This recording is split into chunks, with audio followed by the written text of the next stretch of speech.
The advertisement had been simple, brutally so. Rancher seeks wife. Must be strong, practical, uncomplaining. Montana Territory. Hardship guaranteed. Respond only if serious. Clara Whitmore had read it 17 times before the ink dried on her response letter. Sitting in her brother's Philadelphia townhouse, surrounded by silk wallpaper and the suffocating expectations of polite society, she'd made a choice that everyone would call insane. She called it freedom. Now, 6 weeks later, she stood on the platform of a nameless Montana whistle stop, watching a man approach through the dust. Ethan Cole, her husband-to-be, the stranger who'd signed his name to a contract that would bind their lives together. He was taller than she'd imagined, broader. His face was weathered like old leather, carved with lines that spoke of hard winters and harder choices. His eyes, gray as storm clouds, swept over her once, and something flickered there. Disappointment? Doubt? Miss Whitmore. His voice was rough, unused to courtesy. Mr. Cole. Clara kept her spine straight, her chin level. She'd worn her simplest dress, had packed only what could fit in 2 trunks, had prepared herself for rustic conditions, but she hadn't prepared for the way he looked at her, like she was a mistake already made. This is everything? He gestured to her luggage. Yes. No maid? No companion? No. His jaw worked silently. Around them, the few townspeople who'd gathered to witness the arrival whispered behind their hands. Clara caught fragments. Too fine. Won't last a month, poor fool. She wasn't sure if they meant her or Ethan. The wagon's this way. He didn't offer his arm, didn't take her bags, just turned and expected her to follow. Clara grabbed the smaller trunk herself. It was heavier than she'd anticipated, but she'd be damned if she'd ask for help in front of these staring eyes. The wagon was more rust than paint, pulled by 2 horses that looked as skeptical of her as their owner. Ethan loaded her trunks without ceremony, then climbed up to the driver's seat. He didn't help her up, didn't look back to see if she'd managed. She managed. The ride to the ranch took 2 hours through landscape that grew progressively more hostile. Philadelphia's manicured parks and cobblestone streets gave way to endless grass, jagged mountains, and a sky so vast it made Clara feel like she might fall upward into it. Ethan didn't speak. Not one word. Finally, Clara broke the silence. How long have you had the ranch? 12 years. Do you run it alone? Got 2 hired hands. They stay in the bunkhouse. What do you raise? Horses mostly. Some cattle. He paused. Had sheep once. Lost 'em to wolves. The conversation died again. Clara watched the landscape roll past, watched Ethan's rigid shoulders, watched the way his hands gripped the reins with the kind of tension that never fully released. Mr. Cole, she said finally, I understand this arrangement is as much a business transaction for you as it is for me. But if we're to live together, some basic communication seems advisable. His head turned slightly. Not enough to look at her, just enough to acknowledge she'd spoken. What do you want to know? What you expect? What you need? Why you sent for a wife instead of simply hiring more help? The silence stretched so long Clara thought he wouldn't answer. Then, needed someone permanent, someone with a stake in keeping things running. His voice was flat, factual. Hired help leaves. Wives stay. That's a rather cold assessment of marriage. It's an honest one. Clara studied his profile. The hard line of his jaw, the scar that cut through his left eyebrow, the way he stared straight ahead as if the horizon held answers he hadn't found yet. And what do you expect from me, specifically? Cooking, cleaning, basic ranch work when needed. He paused. Children, eventually. If you're able. Heat crept up Clara's neck, but she kept her voice steady. I see. And in return? Roof over your head, food, protection, your name on the property deed if you stay 5 years. It was the most he'd said since they'd met, and every word was transactional, clinical, as if they were negotiating the purchase of livestock. That seems fair, Clara said quietly. Something in her tone made him glance at her fully for the first time. His eyes narrowed slightly, as if trying to solve a puzzle he hadn't expected to encounter. You're not what I expected, he said finally. No. Clara met his gaze directly. I don't imagine I am. The letter said you were practical, strong. I am. You look like you've never done a day's hard work in your life. Looks, Clara said crisply, are often deceiving. His expression didn't change, but she caught the slightest twitch at the corner of his mouth. Not quite a smile, more like acknowledgement of a point scored. They rode the rest of the way in silence, but it felt different now. Less hostile, more like two strangers taking each other's measure before a long journey together. The ranch, when it finally appeared, was exactly what Clara had steeled herself for, and somehow worse.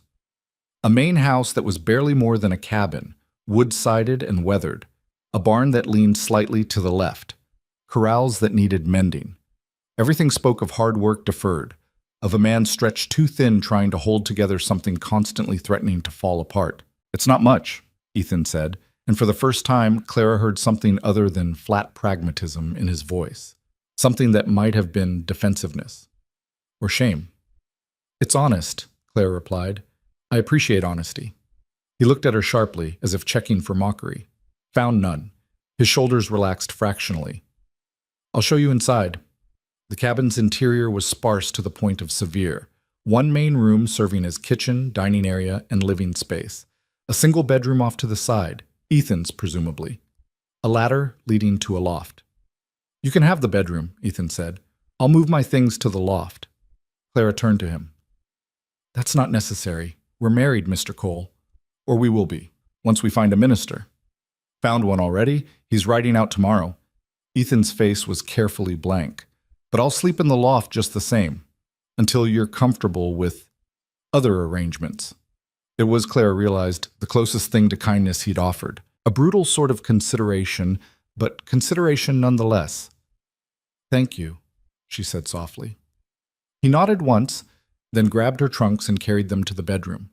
Clara followed, watching him set them down with surprising care. There's a root cellar out back, he said, not looking at her. Chickens in the coop. Well, water's clean. Privies, Mr. Cole. Clara waited until he met her eyes.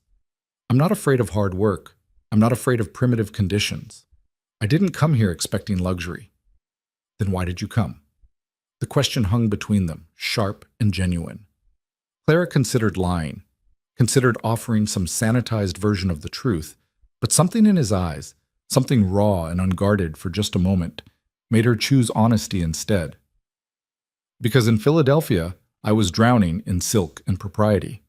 Because my brother was arranging a marriage to a man 3 times my age. Because every choice was made for me. Every word I spoke was measured against what was proper for a woman of my station. She held his gaze. I came here because this life, hard as it is mine to make. That's worth more than comfort. Ethan stared at her for a long moment. Then, slowly, he nodded. Fair enough. He moved toward the door, then paused. Supper's at 6. Nothing fancy. I'm not much of a cook. Then it's fortunate, Clara said, that I am. That almost smile flickered across his face again. We'll see. He left her alone in the small bedroom. Clara sat on the narrow bed, rough blankets, thin mattress, and let out a breath she hadn't realized she'd been holding. What had she done? But no, she wouldn't second guess. Not now, not ever. This was the life she'd chosen. She'd make it work. Clara unpacked efficiently, hanging her few dresses on pegs, storing her underthings in a battered chest of drawers. At the bottom of her second trunk, wrapped carefully in oilcloth, were the things she hadn't mentioned in her letters. Medical texts, veterinary manuals, the instruments she'd studied in secret back when her mother was too ill to stop her and her brother too distracted to notice.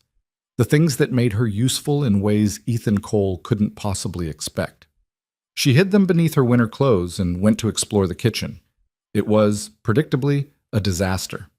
Minimal supplies, poorly organized, everything coated in the fine dust of neglect.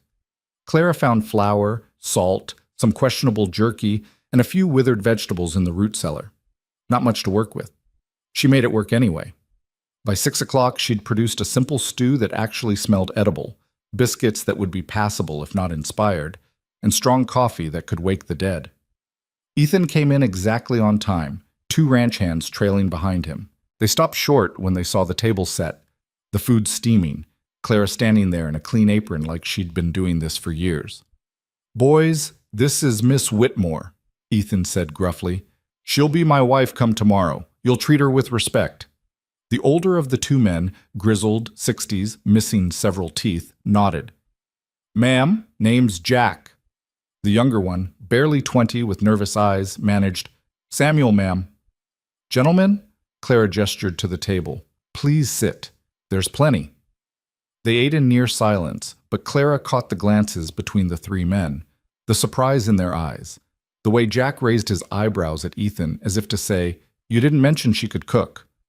"This is good," Samuel said finally, his voice awed as if he'd forgotten food could taste like anything other than survival. "Thank you, Samuel."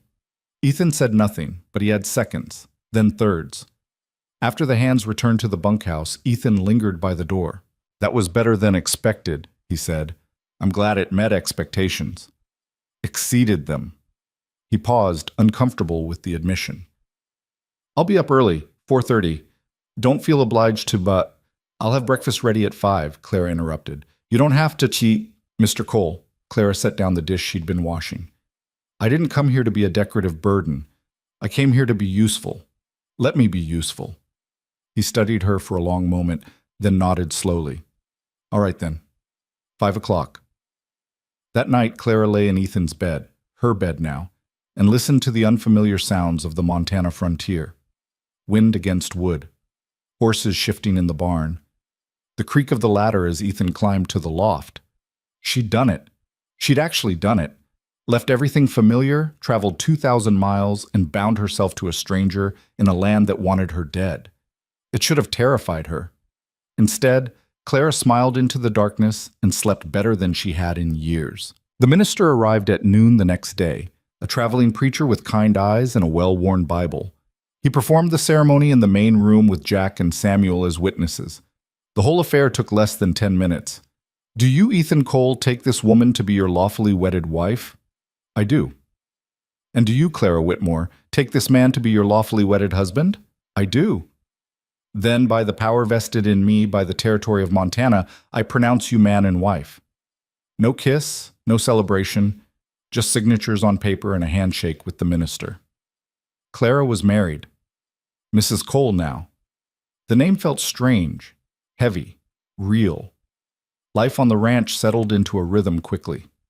Clara rose at 4:30, had breakfast ready by 5, spent her mornings cleaning and organizing the chaos Ethan had been living in.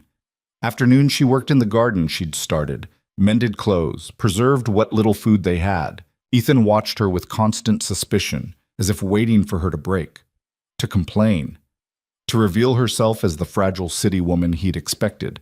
Clara gave him nothing to confirm his doubts, but she felt them. In the way he'd check her hands for blisters, the way he'd insist on carrying anything heavier than a water bucket, the way he'd hesitate before asking her to help with ranch work, as if expecting her to refuse. It grated on her more than the actual hardship did. 2 weeks into the marriage, the first real test came. Clara was in the garden when she heard shouting from the barn. She dropped her tools and ran, arriving to find Ethan, Jack, and Samuel standing around a horse in obvious distress. "What's wrong?" Clara asked. "Mare's foaling," Jack said grimly, "but something's not right. Been trying for 2 hours now." Clara moved closer. The mare was on her side, sides heaving, eyes rolling with panic. Clara had seen this before, in the veterinary text she'd studied, in the one summer she'd spent secretly helping Dr. Morrison back in Philadelphia. "The foal's positioned wrong," she said. Ethan glanced at her. "How do you know?" "The contractions are too frequent and nothing's progressing. She's been in active labor too long." Clara knelt by the mare's head, running her hands over the distended belly. "If we don't intervene, we'll lose them both." "Nearest veterinarian is 40 miles, Samuel said. "Won't make it in time." Ethan's face was stone, but Clara saw the muscle jumping in his jaw. This mare was valuable, possibly the difference between the ranch surviving another year or going under. "I can help her," Clara said quietly. 3 sets of male eyes fixed on her with identical expressions of disbelief. "You?" Ethan's voice was flat. "Me." "You've done this before?" Clara hesitated. The truth was complicated. I've studied it extensively, and I've assisted with difficult births. On horses? On various animals, yes. It wasn't quite a lie. Dr. Morrison had shown her everything, even if he'd never let her perform a full procedure alone. Even if society would have been scandalized to know a woman of her class had been elbow-deep in blood and birth instead of presiding over tea services. Ethan stared at her. She could see him weighing options, calculating risks. The mare screamed, a terrible, almost human sound. "What do you need?" he asked. Clara didn't waste time on relief. "Hot water, clean cloths, rope, and I need you three to hold her steady." They moved with surprising coordination. Within minutes, Clara had everything assembled. She stripped off her outer dress, rolled up her sleeves, and scrubbed her hands and arms with harsh lye soap. "This is going to be unpleasant," she warned. "We've all seen birth before," Jack said. "I meant unpleasant for her." Clara nodded to the mare. "She won't understand I'm helping. She'll fight." Clara knelt behind the laboring horse, took a steadying breath, and reached inside to assess the problem. The foal's positioning was worse than she'd thought. One leg folded back, the head turned wrong. Without correction, it would kill them both. "Talk to me," Ethan said, his voice surprisingly steady.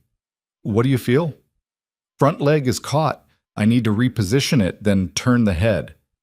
Clara worked carefully, following the steps she'd memorized from texts, from Dr. Morrison's instructions. The mare thrashed. Samuel and Jack threw their weight across her neck to keep her down. "Easy," Clara murmured, unsure if she was talking to the horse or herself. "Easy now." Her hands found the folded leg. Carefully, so carefully, she straightened it. The mare's scream made Clara's teeth ache, but she didn't stop, couldn't stop. "Got the leg," she reported. "Now the head." This was the dangerous part. One wrong move and she could rupture something vital. Clara closed her eyes, working by feel alone, visualizing the anatomy from her books. "Turn left. Push gently. Guide. Don't force. There." The foal's head shifted into position. "It's aligned," Clara said. "She should be able to deliver now on her own." They waited. The mare strained, once, twice, and then in a rush of fluid and membrane, the foal emerged. Clara fell back, hands shaking, dress soaked in blood and worse. The foal lay still. Too still. "No," she whispered. Before anyone could react, Clara was moving again. She cleared the membrane from the foal's nose and mouth, rubbed its chest vigorously with a cloth. Nothing. She bent down, covered the tiny muzzle with her mouth, and breathed. "Jesus Christ," Samuel muttered. Clara breathed again and again, willing life into the small body. The foal's chest fluttered, then heaved. Then it coughed, shook its head, and drew a gasping breath on its own. Clara sat back on her heels, trembling all over. The foal was breathing. The mare was already turning to nuzzle her baby. They'd both survived. She looked up to find all three men staring at her with expressions she couldn't quite read. Shock. Respect. Something like awe. "Where the hell did you learn to do that?" Jack asked. "Philadelphia," Clara said, which was true and explained nothing. Ethan extended a hand to help her up. When she took it, his grip was firm, warm, and lasted a moment longer than strictly necessary. "You saved them both," he said quietly. Clara looked down at herself, covered in blood, hair falling from its pins, shaking with exhaustion and adrenaline. I should clean up." "Clara." Ethan's use of her first name stopped her. He'd never used it before, always Miss Whitmore or Mrs. Cole. "Thank you." The words cost him something. She could see it in the tension of his jaw, the stiffness of his shoulders. Ethan Cole was not a man comfortable with gratitude, with admitting he'd needed help. "You're welcome," Clara said simply. She walked back to the house on legs that barely held her, stripped off her ruined dress, and washed with cold water from the basin. Her hands were still shaking. She'd done it. Actually done it. All those hours of study, all that secret learning, it had mattered. She'd proven she belonged here in a way that cooking and cleaning never could. That night at dinner, the atmosphere was different.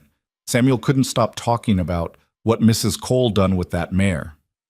Jack told the story twice. embellishing details Clara didn't remember. Even Ethan, taciturn as ever, contributed small confirmations. And when Clara met Ethan's eyes across the table, she saw something new there. Not doubt, not suspicion, respect. The next morning, Clara woke to find a new dress laid across the chair in her room. Simple, practical, made from sturdy fabric. Not fine, not fashionable. Perfect for ranch work. There was no note, no explanation. But when she came down to start breakfast, Ethan was already up, coffee made, looking at her with an expression she was beginning to recognize as his version of approval. "Morning," he said. "Good morning." Clara touched the fabric of the new dress. "Thank you for this. Figured you'd need it after yesterday." He paused, uncomfortable. The old one was unsalvageable. Yes, it was. They stood in the pre-dawn darkness, coffee cups warming their hands, and something shifted between them. Not friendship, exactly, not yet, but a foundation, an understanding. "There's a town meeting next week," Ethan said. "Folks will want to meet you. See what kind of woman I married." "And what kind of woman is that?" Ethan looked at her directly. "The kind who doesn't run when things get hard. The kind who gets her hands dirty." He paused. "The kind I didn't think existed." It was the most personal thing he'd ever said to her. Clara felt heat rise in her cheeks, felt something warm and dangerous bloom in her chest. "I should start breakfast," she said. "Yeah." But he didn't move. Neither did she. The moment stretched, fragile and new, until Jack's footsteps on the porch broke it. The days that followed fell into a new rhythm. Ethan began asking Clara's opinion on ranch matters, started explaining his decisions, his plans, stopped watching her like she was a piece of fine china waiting to shatter. The mare and foal thrived. Clara checked them daily, monitoring for infection or complications. Found none. The little filly, Samuel had named her Miracle, grew stronger by the day. News of what Clara had done spread through the sparse community faster than she would have thought possible. When Sunday came and they made the ride to town for church, she was met with stares, but different ones now. Curious rather than dismissive, measuring rather than mocking. After the service, women approached her, cautious, testing. "Heard you saved Ethan's mare," one said. Maggie Turner, the blacksmith's wife. "The mare did most of the work," Clara replied. "I just helped her along." "That's not what I heard." Maggie's eyes were sharp, intelligent. "Heard you reached right in and repositioned that foal. That you breathed life into it when it wasn't moving." "I did what was necessary." "Most women would have fainted." Clara smiled slightly. "I'm not most women." "No," Maggie said slowly, approval dawning in her expression. "I don't suppose you are." It wasn't friendship, not yet. But it was a door cracking open, an invitation to prove herself further. Clara intended to accept. The ride home was quiet. Ethan handled the reins with his usual competence, but Clara caught him glancing at her sidelong. "What?" she asked finally. "You handled them well. The town women. I answered their questions. They can be—" He searched for words. "Difficult, especially with outsiders." "I am an outsider." "Yeah." Ethan's jaw worked. "But maybe not for long." It was as close to a compliment as he'd likely ever give. Clara tucked it away, a small warmth against the constant Montana wind. That night, the wind picked up. Clara woke to the sound of shutters banging, wood creaking. She lay in the darkness and listened to the house protest the growing storm. Above her, in the loft, she heard Ethan moving, restless. She was starting to understand him, she realized. This hard, closed-off man who'd ordered a wife like one might order supplies. He wasn't cruel, wasn't cold, just damaged, worn down by years of holding everything together alone, of trusting no one, of expecting disappointment. He'd expected her to disappoint him too. The fact that she hadn't seemed to confuse him more than please him. Clara smiled in the darkness. Let him be confused. She'd spent 26 years being exactly what everyone expected. It was liberating to be surprising instead. The wind howled louder. Clara pulled the blankets closer and drifted back to sleep, unaware that the storm was just beginning, that this wind was the harbinger of something far worse, that in 3 weeks it would bring a blizzard that would test everything they'd built and force both of them to choose, once and for all, what they were willing to risk for each other. But tonight, there was only wind and possibility, and the slow, careful building of something neither of them had names for yet. Tonight, that was enough. 3 weeks after saving the mare, Clara stood in the pre-dawn darkness of the kitchen, watching frost creep across the window panes in crystalline patterns. October had arrived with teeth bared, temperatures dropping so fast that water left in buckets overnight turned to solid ice. The Montana frontier was reminding her, reminding all of them, that survival here was never guaranteed. She heard Ethan descend the ladder from the loft, his movements quiet despite his size. He'd developed a rhythm she could track without looking, the pause as his boots hit the floor, the stretch of muscles still stiff from sleep, the moment he spent just standing there as if gathering himself to face another brutal day. "Coffee's ready," Clara said without turning. "You're up early." His voice was still rough with sleep. "Couldn't rest. The temperature's dropping fast." Ethan moved to the window beside her, and Clara was suddenly aware of how close they were standing. Close enough that she could smell the soap he used, the leather of his work clothes, something else that was just distinctly him. "Storm's coming," he said, his breath fogging the glass.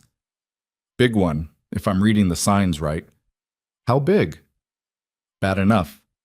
He turned to look at her, and in the dim light his face was all hard angles and shadows. "We'll need to bring the horses into the near pasture, stock extra feed in the barn, make sure the shutters are secure." "I can help." "I know you can." The words came easier now. A month ago he would have argued, would have insisted she stay inside where it was safe, but Clara had proven herself too many times for him to waste breath on protecting her from work she was capable of handling. "Get Samuel to show you how to reinforce the chicken coop. Those birds are too damn stupid to survive a real blow on their own." Clara smiled despite the worry coiling in her stomach. "I'll make sure they're secure." They worked through breakfast in companionable silence, then split up to prepare.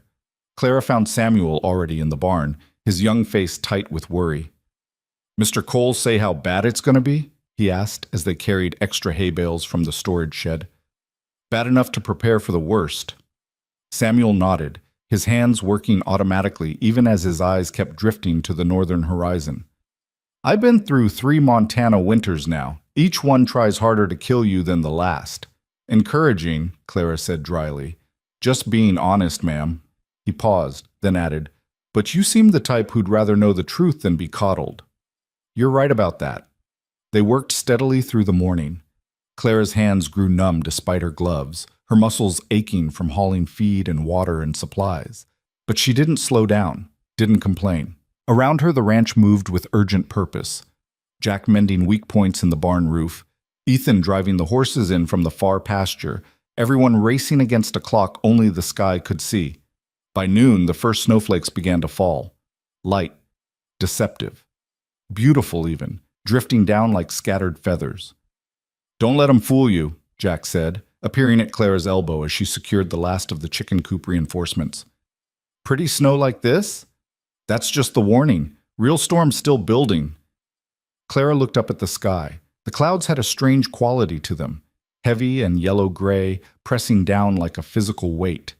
The air felt wrong, too still, too quiet.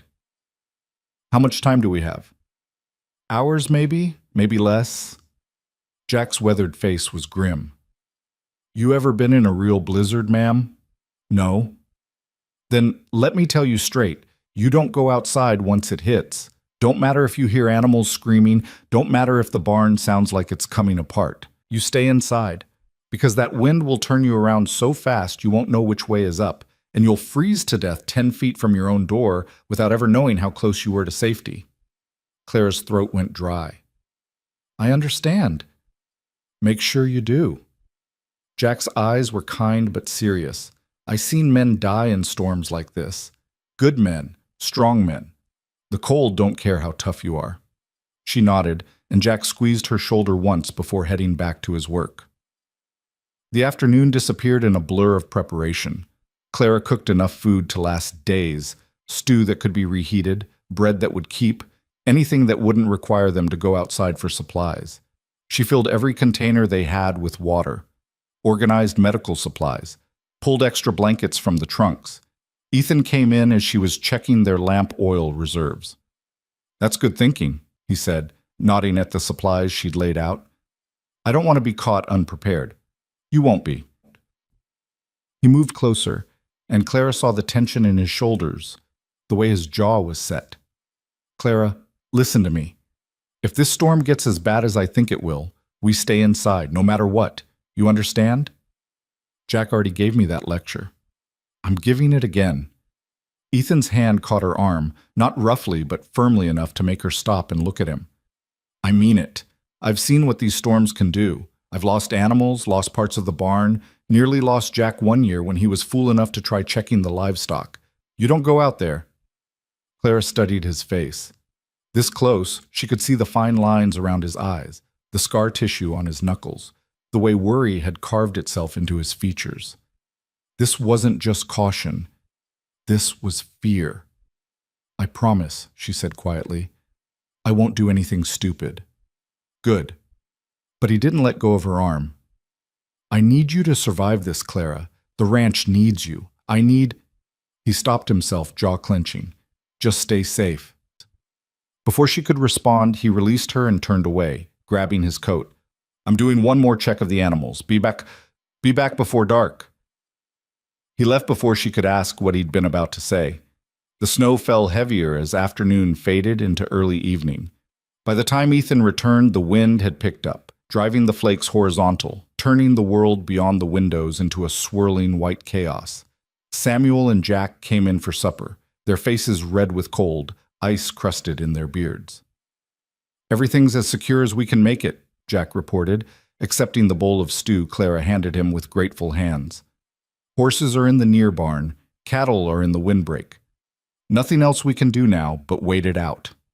They ate quickly, tension making everyone quiet. Outside, the wind began to howl, a sound like nothing Clara had ever heard, primal and hungry, as if the storm itself was alive and seeking a way in. "You boys better get to the bunkhouse while you still can," Ethan said. "This is going to get worse before it gets better." Jack and Samuel didn't argue. They bundled up, tied a rope between them. "So we don't lose each other in the 20 feet between here and there," Jack explained grimly, and pushed out into the growing maelstrom. Clara watched from the window as they disappeared into the white, visible only as dark shapes for a few seconds before the storm swallowed them completely. Her heart hammered. They were so close. The bunkhouse was right there. But in this, distance meant nothing. Endless minutes later, she saw the lantern flash 3 times from the bunkhouse window, the signal that they'd made it safely. "Thank the stars," she breathed. "Don't thank anything yet," Ethan said behind her. "Storm's just getting started." He was right. Over the next hour, the wind increased from a howl to a scream, battering the cabin with such force that the walls shook. Snow didn't just fall, it attacked, driven by wind that found every crack, every gap, every weakness in their shelter. Clara and Ethan worked together, stuffing rags in the gaps around windows and doors, banking the fire high, moving anything that could freeze away from the outer walls. "How long will it last?" Clara asked, having to raise her voice over the wind's shriek. "Could be hours, could be days." Ethan wedged another rag into a crack. "No way to know." Night fell early. The world beyond their walls transformed into absolute darkness, broken only by the white fury of snow caught in the lamplight's reach. The temperature inside the cabin dropped despite the fire. Clara pulled on every layer she owned and still felt cold seeping into her bones. "Come here," Ethan said, gesturing to the chair he'd pulled close to the hearth. "Closer to the fire."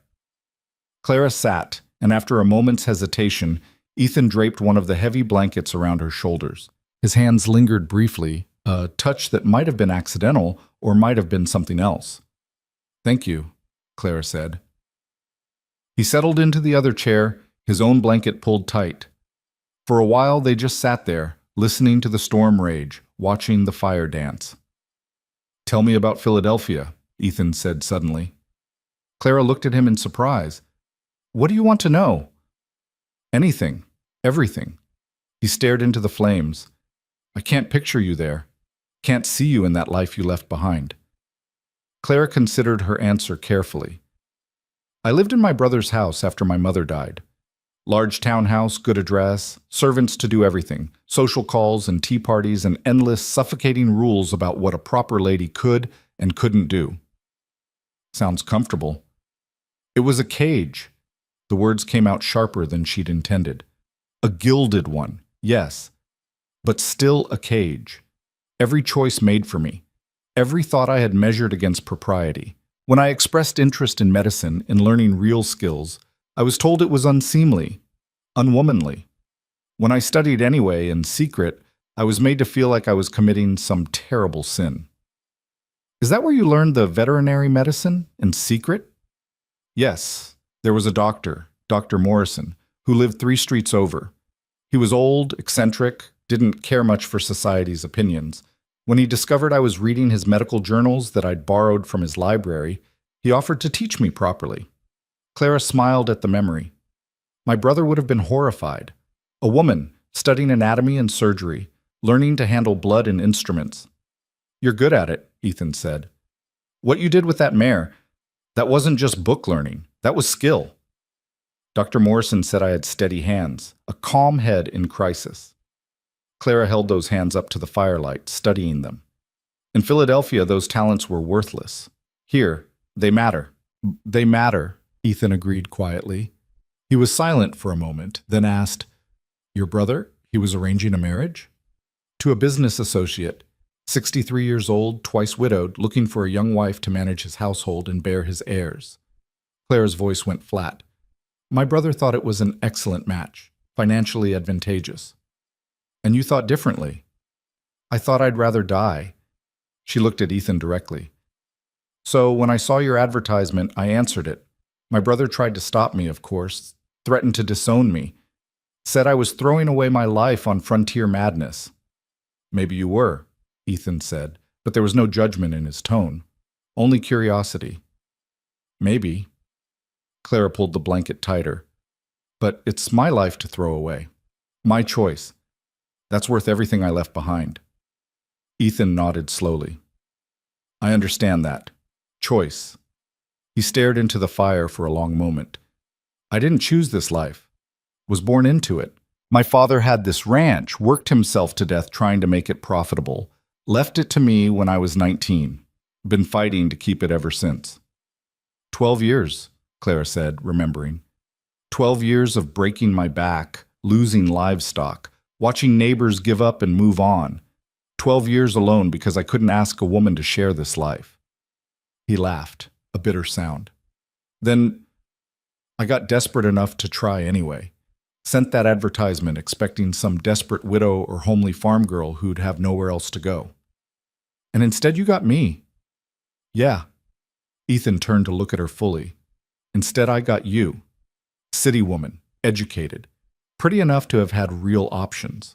I spent the first week waiting for you to realize your mistake and leave. I don't make mistakes, Clara said. I make choices. I'm starting to see that. The wind screamed louder and something heavy, a branch maybe, or part of the barn, slammed against the cabin's exterior. Clara jumped. Ethan stood quickly, checking the windows, the door, making sure nothing had been breached. It's holding, he said finally. We're safe. But Clara heard the uncertainty beneath his words. They were safe for now. But this storm was just beginning, and they both knew it. They sat up most of the night, feeding the fire, listening to the wind try to tear their shelter apart. Sometime near dawn, Clara dozed off in her chair, exhausted beyond the point of staying awake. She woke to find herself covered with an additional blanket, the fire built high, and Ethan asleep in the other chair, his head tilted back at an angle that would leave his neck aching. The storm still raged outside, showing no signs of weakening. Clara stood carefully, her body stiff and protesting. She added wood to the fire, started coffee, tried to massage feeling back into her frozen feet. Through the window, she could see nothing but white. The world had disappeared. Ethan stirred, woke with a start. What time is it? Morning, I think. Hard to tell. He moved to the window, his face grave as he took in the continuing onslaught. This is worse than I thought. How much worse? This kind of storm, this much snow, this much wind, it can bury buildings, trap animals. If it doesn't break soon, he didn't finish the thought. They spent the day in tense waiting. The cabin grew colder despite their efforts. Ice formed on the inside of the windows. The wind never stopped, a constant assault that frayed nerves and made even simple conversation difficult over its roar. Clara cooked, cleaned, did anything to stay busy. Ethan checked and rechecked their supplies, reinforced weak points, paced like a caged animal. "How are Jack and Samuel?" Clara asked during a brief lull in the wind. "Can't check without going outside, but the bunkhouse is solid. They'll be cold but safe enough."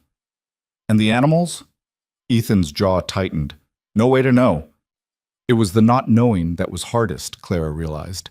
Being trapped here, warm and relatively safe, while outside everything they'd worked for might be dying in the cold. The second night was worse than the first. The temperature plummeted so far that frost formed on the cabin's interior walls, despite the fire burning constantly. Clara wore every piece of clothing she owned and still shivered. "Come here," Ethan said finally, frustration in his voice. "We're wasting heat sitting apart." He was right. Clara moved to the chair beside him, and after a moment's awkward hesitation, Ethan put his arm around her shoulders, pulling her against his side. The warmth of his body was immediate and shocking. "Better?" he asked. "Much." Clara let herself lean into him, too cold and too tired to worry about propriety. "Thank you." They sat like that for hours, sharing warmth, watching the fire, listening to the storm try to kill them. Gradually, Clara felt Ethan's tension ease slightly. His breathing slowed. His arm around her shoulders became less rigid, more comfortable. "I was married before," he said suddenly, his voice quiet. "Did you know that?" Clara's breath caught. "No, you never mentioned—" "Her name was Sarah. We married young. She lasted 2 winters here." His voice was carefully empty of emotion. "Third winter, she got sick, fever. Started out small but got worse fast. I rode for the doctor, but the snow was too deep. By the time I got back, she was gone." "Ethan." Clara turned to look at him. "I'm so sorry." "It was 8 years ago." He stared into the fire. "I told myself I'd never ask another woman to share this life. That it wasn't fair. That I was better off alone. What changed? I got older, tireder. Realized I couldn't do this forever by myself." He paused. "And I told myself that next time I'd marry someone practical. Someone who understood hardship. Someone who wouldn't break. Someone like the woman you expected from that advertisement." "Yeah." Ethan's arm tightened around her. "But I got you instead. And you're not what I expected in any way that matters." "Is that a complaint?" "No." His voice was rough. "It's not a complaint." They fell silent again, but something had shifted between them. Some wall had cracked. Clara felt it in the way Ethan held her, in the words he'd finally spoken, in the space between them that felt less like distance and more like possibility. The third day of the storm broke gray and vicious. The wind, if anything, had increased. Snow piled so high against the windows that they could no longer see out. The world had shrunk to this one room, this one fire, these 2 people trying to survive. Clara rationed their food carefully, made weak coffee stretch, melted snow for water when their supply ran low. Ethan split wood from their indoor stack, calculated how long their fuel would last, said nothing about the worry she could read in every line of his body. "We'll make it through," Clara said, as much to convince herself as to him. "Yeah," Ethan agreed, but he didn't sound certain. That night, huddled together against the cold, Clara asked the question that had been building in her mind. "If you could go back, if you could choose differently, would you still have sent that advertisement?" Ethan was quiet for so long she thought he wouldn't answer. Then, "A month ago I would have said I didn't know, that I'd made a mistake bringing you here, that you deserve better than this." He shifted slightly, and Clara felt his hand find hers beneath the blankets. "Now? I'd send it again. I'd choose this, choose you, even knowing it meant storms like this, even knowing it meant asking you to fight for survival in a place that wants us dead." Clara's heart hammered. "Why?" "Because you don't break, Clara. You bend and you adapt and you survive, but you don't break. Because you're here by choice, not by force, and that makes all the difference. Because he stopped, struggling with words. Because you make this life feel less like endurance and more like living. Clara turned to face him fully, and in the firelight his eyes were soft, unguarded in a way she'd never seen. I choose this too, she said quietly. I choose you. This life, this fight, all of it. For a moment they just looked at each other. Then Ethan's hand came up to cup her face, his thumb rough and warm against her cheek. I'm going to kiss you now, he said. If that's not what you want, say so. It's what I want. His kiss was gentle at first, tentative, as if he'd forgotten how or never fully learned. Clara kissed him back, her hands finding the front of his shirt, pulling him closer. The kiss deepened, and she felt weeks of tension and restraint and careful distance finally break between them. When they pulled apart, both breathing hard, Ethan rested his forehead against hers. Been wanting to do that for weeks, he admitted. Only weeks? Clara smiled. I've been wanting it since you first looked at me like I might actually be capable of surviving here. He laughed, a real laugh, warm and surprised. You're a stubborn woman, Clara Cole. You're just now figuring that out? They stayed close, sharing warmth and kisses and quiet words until exhaustion finally pulled them both toward sleep. For the first time since their marriage, Ethan carried Clara to the bedroom, lay down beside her fully clothed on top of the blankets, and held her as they both succumbed to the kind of deep sleep that comes after days of relentless strain. The storm raged on outside, indifferent to their small human moment of connection. But inside, something had fundamentally changed. They were no longer strangers bound by contract. They were partners, allies, and maybe, just maybe, something more. Clara woke sometime in the deep night to a sound that wasn't wind, a crashing, splintering, something large breaking apart. Beside her, Ethan shot upright. The barn. He was out of bed and at the window before Clara could respond, scraping frost from the glass to peer out into the darkness. Can you see anything? Clara asked, joining him. No, too dark. Too much snow. But his body was rigid with tension. That sounded like structural damage. Could the horses? They're in the near barn. Should be safe if it's the hay barn that's gone. But uncertainty crept into his voice. Should be. They stood together in the darkness, listening, waiting. The wind shrieked, snow battered the walls, and somewhere out there, in the killing cold, part of their livelihood might be collapsing. We can't check until morning, Clara said, though it felt wrong. Cowardly. No, we can't. Ethan's hands clenched into fists. Jack was right. We go out there now, we die. Even if the barn is coming apart. Even if the animals need help. It was the hardest kind of choice. The kind where doing nothing was the only rational option, but every instinct screamed to act. They didn't sleep again that night. Just sat by the window, watching for the dawn, listening to every sound, wondering what they'd find when the storm finally broke. If it ever broke. Dawn came slowly, the darkness grudging every inch of gray light it surrendered. Clara and Ethan remained at the window, watching the world emerge from night into a landscape so transformed it might have been alien. Snow had buried everything, the fences, the path to the bunkhouse, the corrals, all of it hidden beneath drifts that reached halfway up the cabin walls. And the barn. The hay barn's roof had collapsed inward, timbers jutting like broken ribs through the white. Damn it, Ethan breathed. Whole season's hay is under that. Can it be salvaged? Maybe some, if we can dig it out before it rots. He pressed his palm against the cold glass. But that's not the worst of it. If the near barn has any damage, if the horses got out somehow. He didn't finish. Didn't need to. Clara understood. Horses loose in this storm wouldn't survive. Couldn't survive. The wind had finally begun to ease, though snow still fell steadily. Not the horizontal assault of the past 3 days, but thick, heavy flakes that added inches by the hour. I need to check the animals, Ethan said. See what we're dealing with. I'm coming with you. Clara, don't. She cut him off, her voice firm. Don't tell me to stay inside where it's safe. We're partners, remember? You check on things, I check on things. That's how this works. Ethan looked at her for a long moment, and she saw the war in his eyes, the instinct to protect battling against respect for her capability. Finally, he nodded. We go together. We stay roped together. And if I say we turn back, we turn back. No arguments. Agreed. They dressed in every layer they owned, wrapped cloth around their faces, tied a rope between them with 20 feet of slack.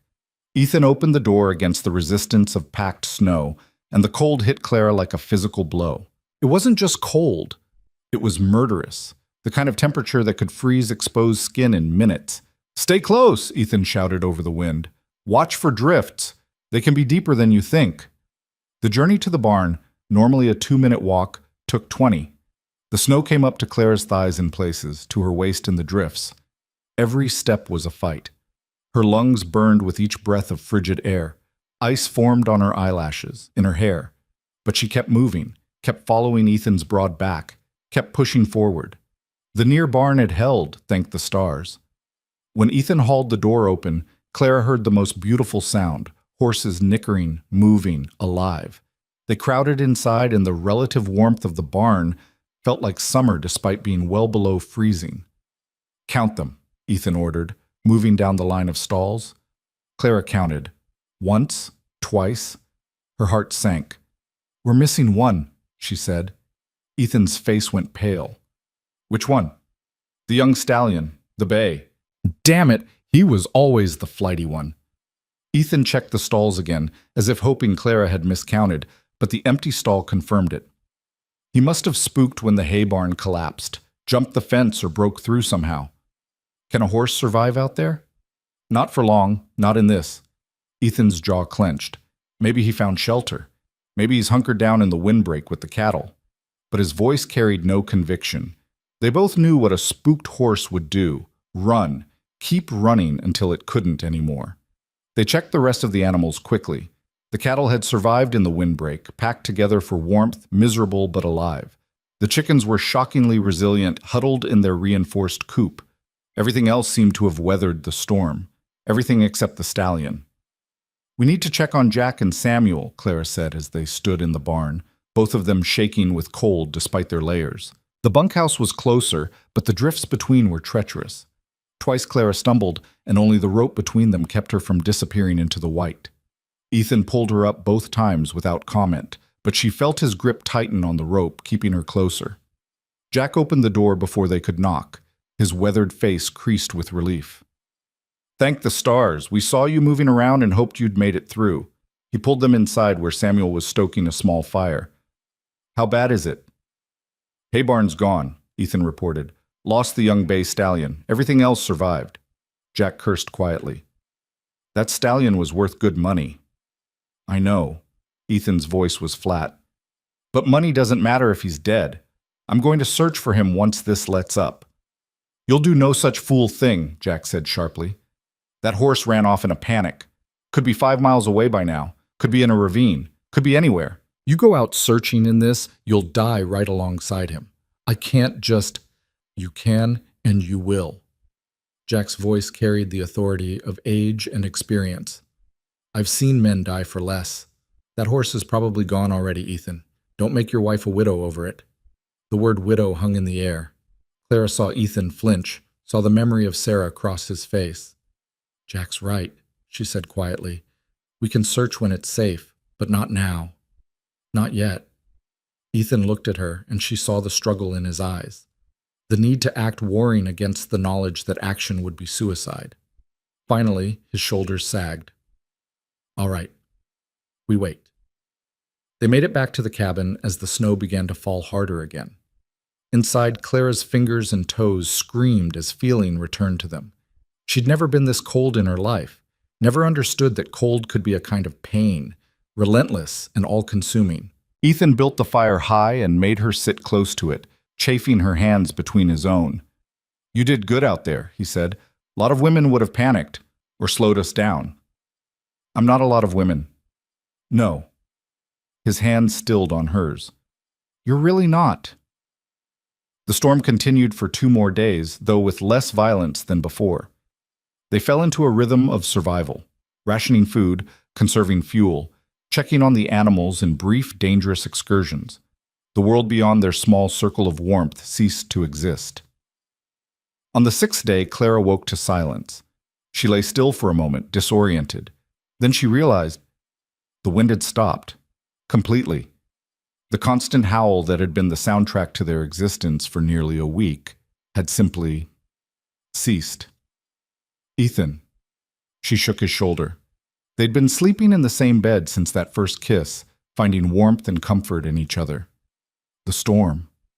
It's over. He came awake instantly, listening. Then he was up, at the window, scraping away frost. Stars above, he breathed. Clara, look! She joined him at the window and understood his awe. The world had been remade.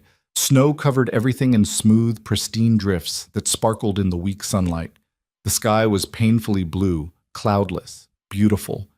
And the silence was profound, not the absence of sound, but a deep, peaceful quiet that felt almost sacred. It's beautiful, Clara whispered. It's deadly. But Ethan's voice held wonder, too.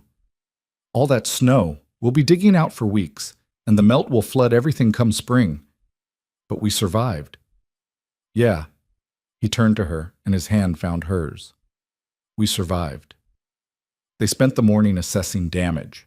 The hay barn was a total loss, but Ethan thought they could salvage maybe a third of the hay if they worked fast. The fences would need extensive repair. Several of the smaller outbuildings had sustained damage, but the main structures, the barn, the cabin, the bunkhouse, had held. Could have been worse, Jack said as the four of them stood surveying the wreckage. Could have been a lot worse. Still missing the stallion, Samuel added quietly. Ethan's face hardened. I'm going to look for him, now that it's clear enough. You won't find him alive, Jack said. Not after 6 days in that cold. Then I'll find his body. I owe him that much. Ethan turned to Clara. I'll take Samuel with me. We'll search the most likely areas, the windbreak, the ravine, maybe the tree line. I'm coming too, Clara said. Clara, don't argue. 3 sets of eyes are better than 2. And if you do find him, if he's injured, you'll need someone who knows how to help. Ethan studied her face, then nodded slowly. All right, but we take it slow. The drifts are unstable, and there's no telling what's hidden under all that snow. They prepared carefully. Ropes, supplies, extra clothing. Jack stayed behind to start clearing the collapsed barn. The 3 of them set out into a landscape that was both beautiful and hostile. Pristine white hiding countless dangers. They searched for hours, checked the windbreak where the cattle had sheltered, no sign of the stallion. Investigated the ravine where animals sometimes took refuge, found nothing but snow and ice. Moved through the tree line calling the horse's name, listening for any sound of response. Nothing. The sun was beginning to sink toward the horizon when Samuel spotted something. There, he said, pointing. That dark spot near the big pine. They moved closer, hope and dread mixing in equal measure. As they approached, the dark spot resolved into a shape Clara recognized. The stallion. Lying on its side. Not moving. No, Ethan breathed. He broke into a run, stumbling through the snow. Clara and Samuel followed, their hearts heavy. But as they reached the horse, Clara saw something that made her pulse jump. Wait, she said sharply. Look at his ribs. They all looked. The stallion's side moved. Barely, but it moved. He's alive, Clara whispered. Barely, but alive. She dropped to her knees beside the animal, her hands already moving over his body in assessment. The stallion was hypothermic, his breathing shallow, his heartbeat weak and irregular. Frost had formed on his muzzle and around his eyes, but he was breathing. How is that possible? Samuel asked, awe in his voice. He must have found shelter when the storm was at its worst. Maybe under this pine. The branches kept some of the snow off him. Clara's hands worked quickly, checking for injuries. He's got frostbite on his ears and lower legs, probably some internal damage from the cold, but he's alive. Can we save him? Ethan asked, and Clara heard the naked hope in his voice. I don't know, but we can try. She looked up at him. We need to get him back to the barn. Get him warm. It has to be slow. Warming him too fast could kill him. He's too weak to walk, Samuel observed. Then we'll pull him. Ethan was already fashioning a makeshift sled from rope and the blankets they'd brought. Help me get him on this. It took all three of them to maneuver the stallion onto the makeshift sled. The horse barely responded, too weak to fight or help. Clara's heart clenched. They were running out of time. The journey back was agonizing. The sled kept getting stuck in drifts. The rope cut into their shoulders. The stallion's breathing grew more labored with each passing minute. But they didn't stop. Couldn't stop. By the time they reached the barn, all three of them were shaking with exhaustion. Jack met them at the door, his eyes widening when he saw what they were dragging. "I'll be damned," he muttered. He actually made it. They got the stallion into a stall, surrounded him with the warmest blankets they had. Clara examined him more thoroughly now, her hands gentle but thorough. "His core temperature is dangerously low," she reported. "We need to warm him gradually. Blankets, warm water, body heat. Ethan, can you heat water? Not boiling, just warm enough to take the chill off." While Ethan worked, Clara stayed with the stallion, talking to him in a low, steady voice, willing him to hold on. Samuel brought more blankets. Jack stood by with supplies, ready to help however he could. "Why are you doing this?" Jack asked quietly. "Horse like this far gone. Most ranchers would put a bullet in him. Call it mercy." "Because he fought to survive," Clara said simply. "Because he made it through 6 days of hell when he should have died in 6 hours. That kind of will deserves a chance." Jack nodded slowly. "You're good people, Mrs. Cole. Both of you." Over the next hour, they worked to save the stallion's life. Clara poured warm water over his limbs carefully, bringing feeling back to frozen tissue. Ethan lay down beside the horse, sharing his body heat. Samuel kept the blankets coming, replaced them as they grew damp with melted snow. And slowly, impossibly, the stallion began to respond. His breathing deepened. His eyes, which had been glassy and unfocused, began to track movement. When Clara offered him water, he drank weakly. "He's coming back," Ethan said, wonder in his voice. "He's actually coming back." "Don't celebrate yet," Clara warned. "He's not out of danger. The frostbite could turn to infection. His lungs could be damaged from breathing frozen air. We'll need to watch him closely for days, maybe weeks." "But he has a chance." "Yes." Clara met Ethan's eyes across the stallion's prone body. "He has a chance." They took turns sitting with the horse through the night. Clara monitored his vital signs, changed his blankets, kept him warm. Ethan brought food and water, talked to the animal in the low, gentle voice he used with all the horses. Even Jack and Samuel stopped by to check on their unlikely patient. By morning, the stallion was strong enough to lift his head. By afternoon, he was trying to stand. "Easy," Clara murmured, steadying him as his legs shook with the effort. "You're not ready for that yet." But the horse was stubborn. He tried twice more before finally managing to stand on trembling legs, his breath coming in labored gasps, but his eyes bright with the will to live. Ethan stood beside Clara, watching with an expression she'd never seen on his face before. Pure, unguarded joy. "You did it," he said quietly. "You saved him." "We saved him," Clara corrected. "All of us." That night, as they lay together in bed, Ethan pulled Clara close. "I've been thinking," he said into the darkness, "about what you said. About choice." "What about it?" "When I married you, it was a choice made from desperation, from need. I needed a wife to help run this place, and you needed an escape from your old life." His arms tightened around her. "But somewhere along the way, that changed. It's not about need anymore." Clara's heart began to beat faster. "What is it about?" "It's about want. About choosing each other not because we have to, but because we want to." He shifted so he could see her face in the dim light. "I'm choosing you, Clara, not as a hired hand or a business partner, as my wife, as the woman I want to build a life with." Clara felt tears prick her eyes. "I choose you too. I have been choosing you every day since I got here. Maybe even before that when I answered your advertisement." "Why?" The question was soft, vulnerable. "Why choose this life? Why choose me?" "Because you're real, Ethan. Because everything about this life is real. The hardship and the beauty and the struggle and the triumph. Because when I'm with you, I'm not performing some role society assigned me. I'm just me. She touched his face gently. And because somewhere between your doubt and my determination, I fell in love with you. She heard his breath catch. For a long moment, he said nothing. Then, I love you too. Didn't want to, didn't plan to. But I do. They kissed then, and it was different from before. Not desperate or tentative, but certain. A promise. A choice made and affirmed. Later, as Clara drifted towards sleep, she thought about the stallion in the barn, about survival and will and the stubborn refusal to give up even when everything suggested you should. They were like that horse, she realized. She and Ethan both. Survivors, fighters, people who chose to keep going when the world wanted them dead. And together, they were stronger than either could have been alone. The weeks following the blizzard were consumed with recovery. They salvaged what hay they could from the collapsed barn, worked to repair fences and buildings, tended to animals that had survived but emerged weakened. The stallion improved slowly, his frostbitten ears healing to ragged stubs, his strength returning in gradual increments. He'll never be pretty again, Ethan said one morning, watching the horse move stiffly around his stall.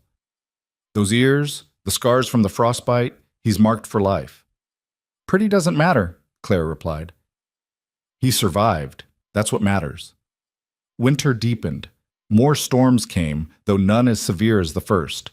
Clara and Ethan faced them together, their partnership solidifying with each challenge overcome. Jack and Samuel watched the transformation with approval, the distance between employer and employee gradually giving way to something more like family. In late November, Clara woke feeling ill. She dismissed it as something she'd eaten, but when it continued for 3 days, she began to suspect something else. She counted back and felt her heart stop. It was possible. More than possible. She waited another week to be certain, and when her monthly cycle didn't come, she knew. The signs were all there, the nausea, the exhaustion, the tenderness in her breasts. She'd read enough medical texts to recognize what was happening. She was pregnant. Clara sat on the edge of the bed, hands pressed to her still flat stomach, and felt terror and joy in equal measure. A baby. Here, in this harsh land that had nearly killed them all just weeks ago. Clara? Ethan's voice came from the doorway. You all right? You've been in here a while. She looked up at him, and whatever he saw in her face made him cross the room quickly, kneeling before her. What's wrong? Are you sick? Did something happen? I'm pregnant, Clara said. The words felt strange in her mouth, real and terrifying and wonderful. Ethan froze. His eyes went wide, his mouth opening and closing without sound. Then, You're sure? As sure as I can be without a doctor's confirmation, but yes, I'm sure. He sat back on his heels, looking stunned. Clara's stomach twisted. Was he angry? Disappointed? They'd never discussed children, not really. It was mentioned in his original terms, but always as some distant eventuality, not an immediate reality. Say something, she whispered. I'm going to be a father. His voice was hoarse. We're going to have a baby. Yes. And then suddenly he was smiling. A real smile, bright and unguarded, transforming his usually stern face into something almost boyish. A baby, he repeated, and this time his voice carried wonder. Our baby. He pulled Clara into his arms, holding her so tightly she could barely breathe. When he pulled back, there were tears in his eyes. I'm scared, he admitted. Sarah died in childbirth. I couldn't save her. What if... I'm not Sarah, Clara said firmly. And you're not alone this time. We'll prepare. We'll be careful. And we'll have help. There must be a midwife somewhere in this territory. Maggie Turner, Ethan said, the blacksmith's wife. She's delivered most of the babies in the area for the past 20 years. Then we'll ask for her help. Ethan nodded, but Clara could see the fear lingering in his eyes. The memory of loss. The terror of history repeating. She took his hands in hers. Listen to me. I'm strong, healthy. I have medical knowledge, and I have you. We're going to get through this together, just like we've gotten through everything else. Together, he echoed, and some of the fear in his eyes eased. They told Jack and Samuel that evening over dinner. Samuel whooped with joy. Jack grinned so wide his missing teeth showed. "About damn time this place had some young life in it," Jack said, raising his cup of coffee in a toast. "Congratulations to you both." The news spread through the sparse community quickly. When Clara and Ethan made their next trip to town, they were met with genuine warmth. Women Clara had spoken to only briefly now approached with advice and offers of help. Maggie Turner promised to ride out monthly to check on Clara's progress and be there for the birth. "You've earned your place here," Maggie said as they sat in the general store, surrounded by other ranch wives. "That business with the mare, surviving the blizzard, saving that stallion, people respect that. Respect you." Clara felt something warm bloom in her chest. Acceptance. She'd earned it through work and skill and sheer stubborn refusal to give up. Not through charm or social graces or any of the things that had mattered in Philadelphia. She'd earned it by being exactly who she was. Winter gave way slowly to early spring. The snow melted in fits and starts, turning the ranch into a muddy nightmare, but bringing with it the promise of renewal. Clara's belly began to swell, subtle at first but increasingly obvious. She continued working, more carefully now, but refusing to be treated as fragile. "You need to rest," Ethan argued after finding her mucking out stalls. "I need to stay strong, active. Sitting around won't help me or the baby. You're stubborn as that damn stallion. I'll take that as a compliment." They'd named the stallion Survivor, and he'd become something of a legend in the area. People rode out just to see the horse that had lived through 6 days of the worst blizzard in recent memory. His ragged ears and scars made him distinctive, a living testament to endurance. Much like Clara herself. By late spring, Clara's pregnancy was obvious to anyone with eyes. Her belly had grown round and prominent, the baby moving strongly inside her. Ethan had become almost comically protective, hovering whenever she did anything more strenuous than walking.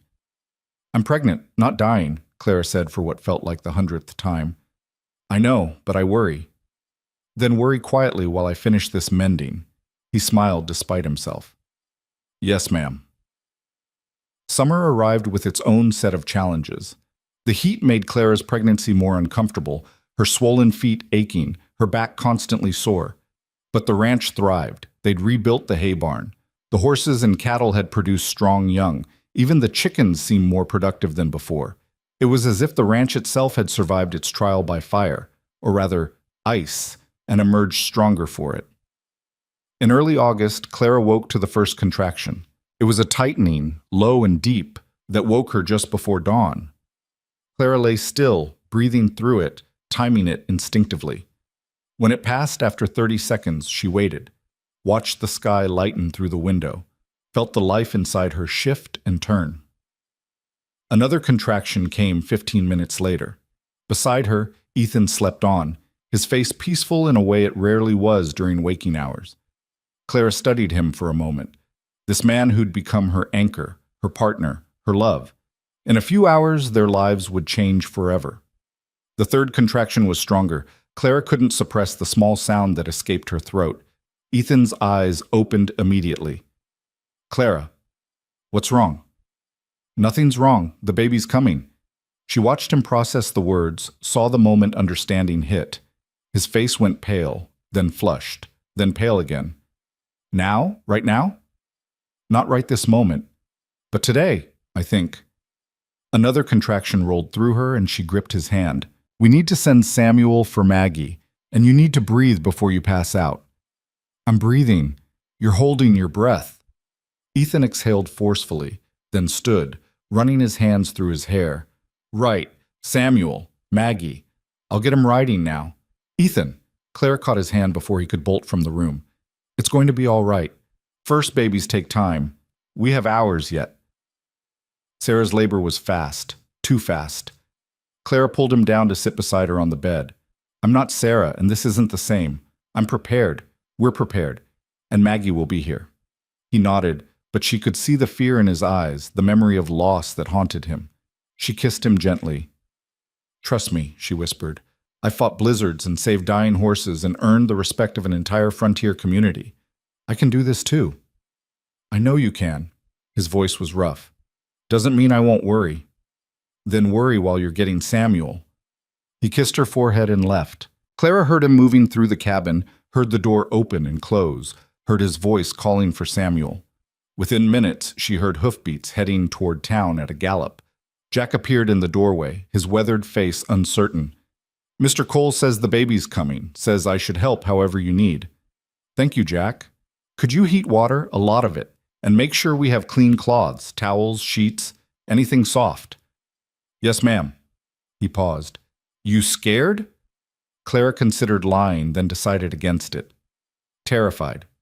But I'm doing it anyway." Jack's face softened. "That's the bravest kind of courage there is."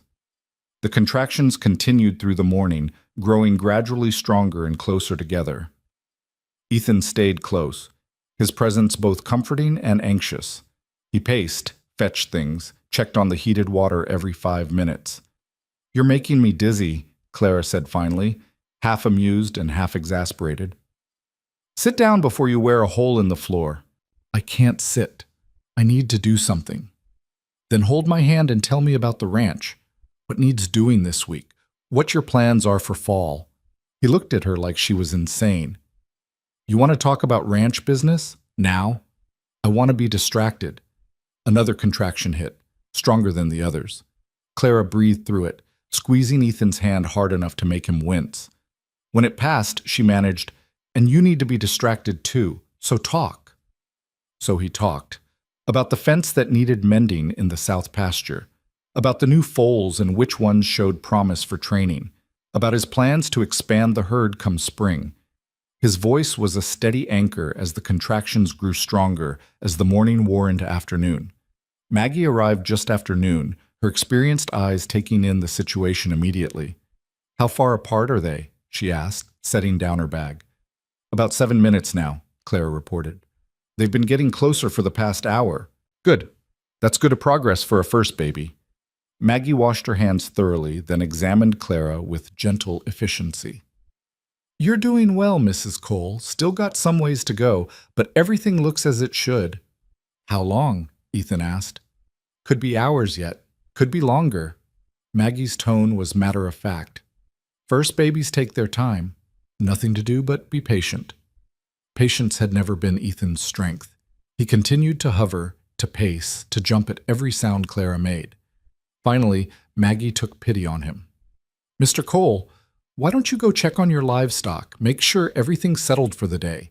This is going to be a long process, and you'll wear yourself out if you keep this up." "I'm not leaving her." "I'm not asking you to leave. I'm asking you to step out for an hour. Give yourself and your wife a break from each other."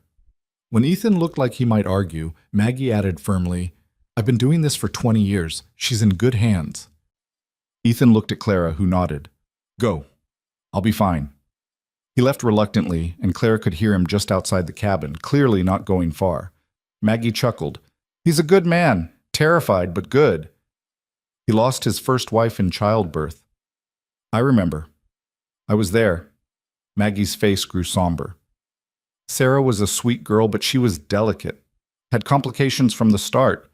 This is different. You're strong, healthy, and you've got knowledge most women don't have." "I hope that's enough." "It will be." Maggie checked the supplies Jack had laid out, nodded in approval. "You've prepared well. Now we just wait and let your body do what it's designed to do." The afternoon stretched long. The contractions intensified, coming faster, lasting longer. Clara walked when she could, breathed through each wave of pain, refused to let fear take hold. Ethan returned and stayed close, his hand a steady presence in hers. By evening, the contractions were coming hard and fast, barely 2 minutes apart. Clara's world had narrowed to pain and breath, and the monumental effort of bringing new life into existence. "You're doing beautifully," Maggie encouraged. "Won't be long now." But long is relative. Another hour passed, then another. The pain became all-consuming, a force that swept through Clara in relentless waves. She heard herself making sounds she'd never made before, primal, raw, stripped of all pretense. "I can't," she gasped during a brief respite. "I can't do this." "You can," Ethan said fiercely, his face close to hers. "You're the strongest person I know. You survived a blizzard. You saved a dying horse. You can do this." "That was different." "No, it's the same. It's you refusing to give up. It's you fighting through impossible odds. You've done it before. You'll do it again. Another contraction hit, and Clara screamed. She was past caring about dignity, past caring about anything except the overwhelming need to push, to get this baby out, to end this impossible ordeal. That's it, Maggie said. When the next one comes, push with everything you have. Clara pushed and pushed and pushed. The pain was beyond anything she'd imagined, beyond anything she'd read about in her medical texts. But she didn't stop. Couldn't stop. I see the head, Maggie announced. One more big push, Mrs. Cole. Give me everything. Clara gathered every ounce of strength she had left, every bit of will and determination and stubborn refusal to fail. She pushed with a force that felt like it might split her in two. And suddenly, blessedly, the pressure released.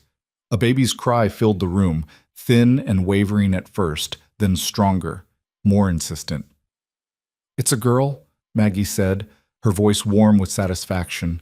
"A beautiful, healthy girl."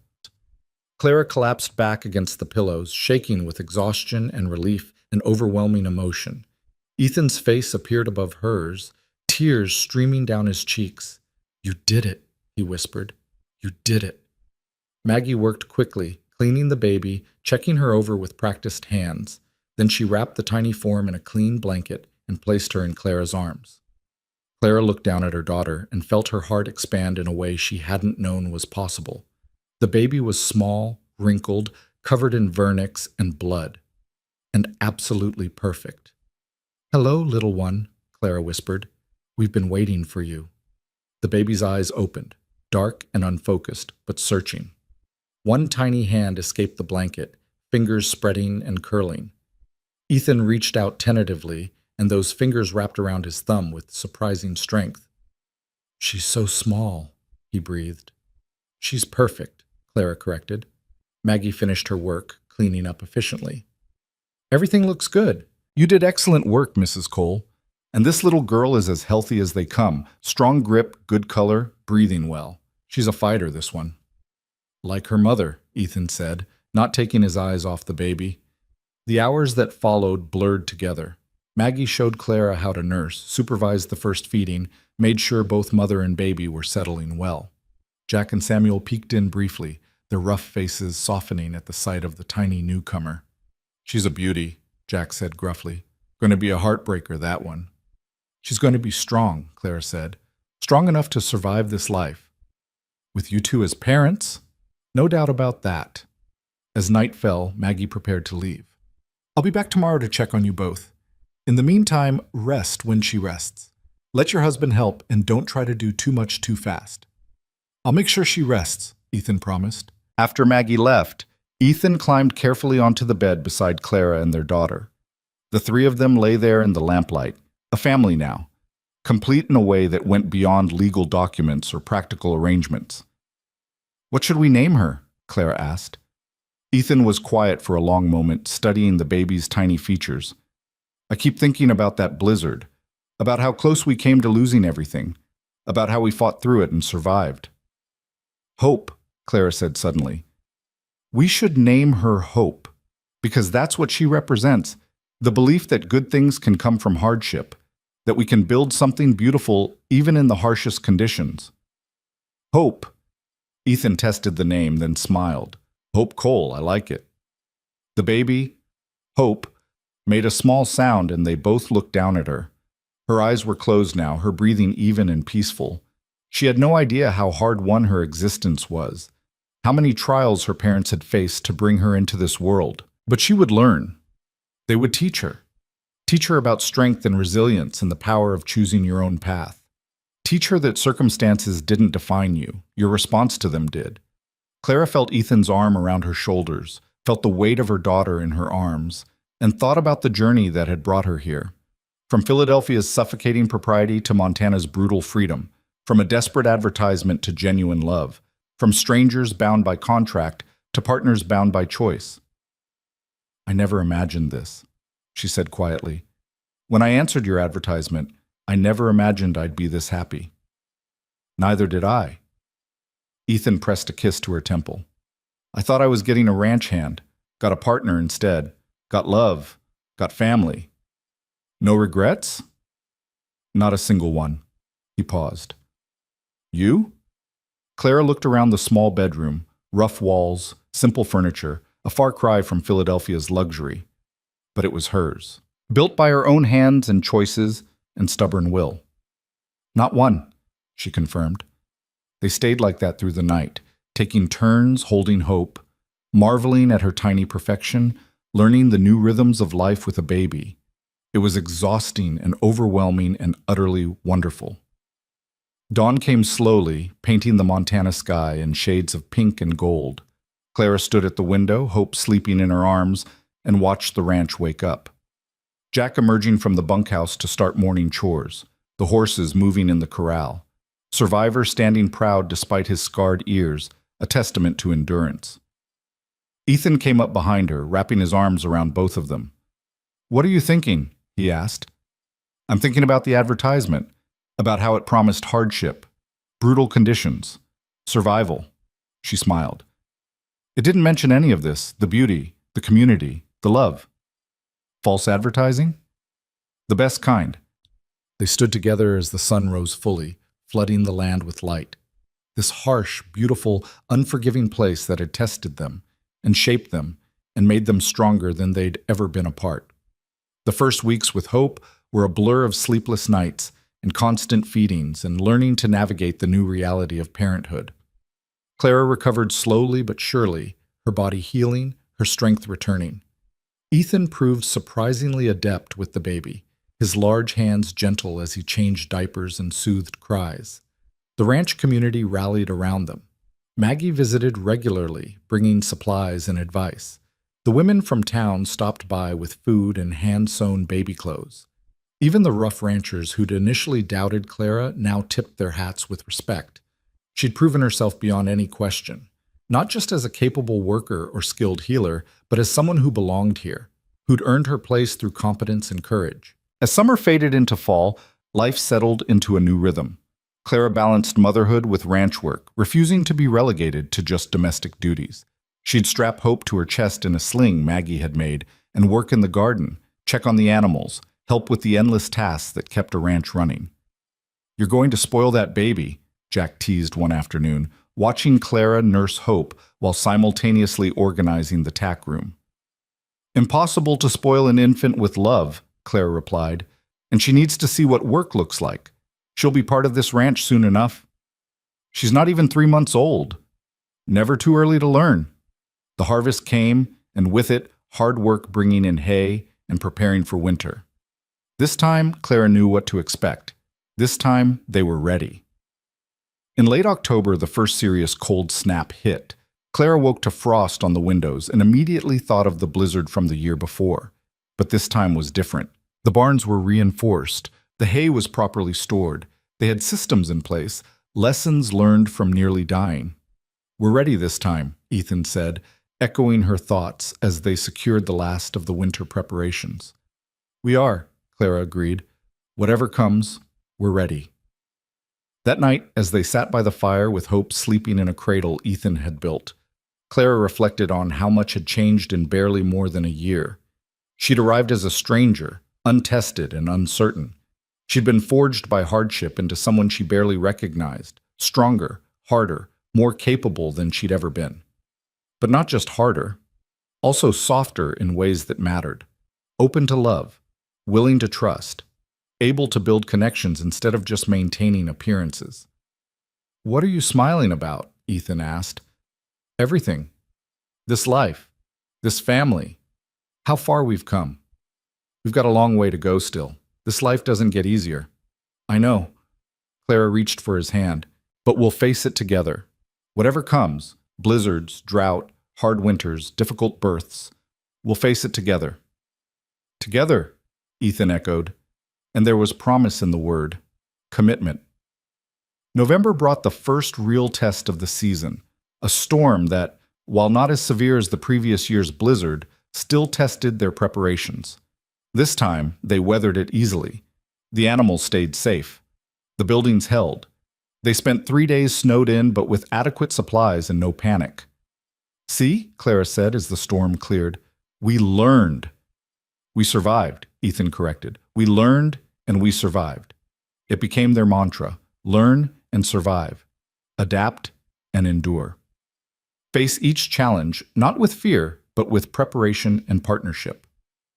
As winter deepened, Clara began teaching Hope things, even though the baby was too young to understand. She'd hold her while checking the horses, explaining what she was looking for in their eyes, their breathing, their movement. She'd describe the Montana landscape, paint pictures with words of the mountains and sky and endless plains. She can't understand you, Ethan pointed out.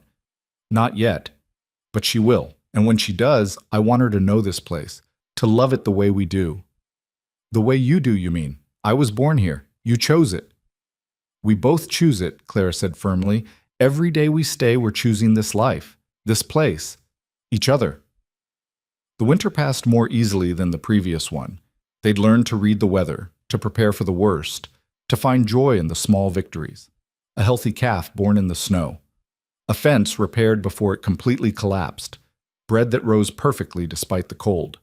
Spring arrived with its usual drama, rapid snowmelt that flooded the low areas, mud that made every task 3 times harder, animals emerging from winter lean and eager. But it also brought renewal. Green shoots pushing through dead grass. Foals and calves taking their first wobbling steps. Hope reaching new milestones, smiling, laughing, reaching for things with increasing coordination. She's growing so fast, Clara said one evening, watching Hope attempt to roll over. She's strong, like her mother.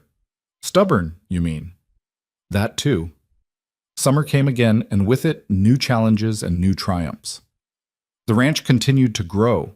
They purchased more horses, expanded the herd. Samuel proved himself capable enough that Ethan began training him to take on more responsibility. In late summer, Clara discovered she was pregnant again. This time, the news brought less fear and more joy. They knew what to expect now, knew they could handle it. Hope would be a little over a year old when the new baby arrived, young but old enough that Clara felt capable of managing both. A whole passel of children, Ethan said, grinning at the news. Going to fill this cabin up. We'll build more rooms. Expand. Clara rested her hand on her still flat stomach. We'll make it work. We always do. The community continued to embrace them. Clara's medical skills became known throughout the region. People began riding out to ask for her help with sick animals, difficult births, injuries. She never refused, even when it meant long rides in bad weather or working through the night. You're building a reputation, Maggie said approvingly. People trust you. That's worth more than gold out here. I just do what needs doing. That's exactly why they trust you. As fall approached again, Clara stood on the porch one evening, Hope toddling around her feet, and surveyed the ranch. It had changed so much in 2 years. New buildings, healthy animals, fences that stood straight, gardens that produced abundantly. But more than the physical changes, the ranch felt different. It felt like home. Not just a place to survive, but a place to thrive, to build a life worth living. Ethan came up behind her, his arms wrapping around her expanding waist, his chin resting on her shoulder. Happy? He asked. Clara thought about the question, about happiness measured not in comfort or luxury, but in purpose and partnership and the bone-deep satisfaction of work well done. Yes, she said simply, I'm happy. Hope grabbed onto Clara's skirt, pulling herself up, babbling in her nonsensical baby language. She had Ethan's gray eyes and Clara's stubborn chin. She was fearless, curious, constantly getting into things she shouldn't. She was perfect.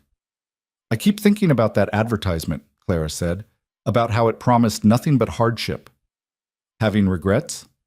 Never. I'm just thinking about how the hardship made everything else more meaningful.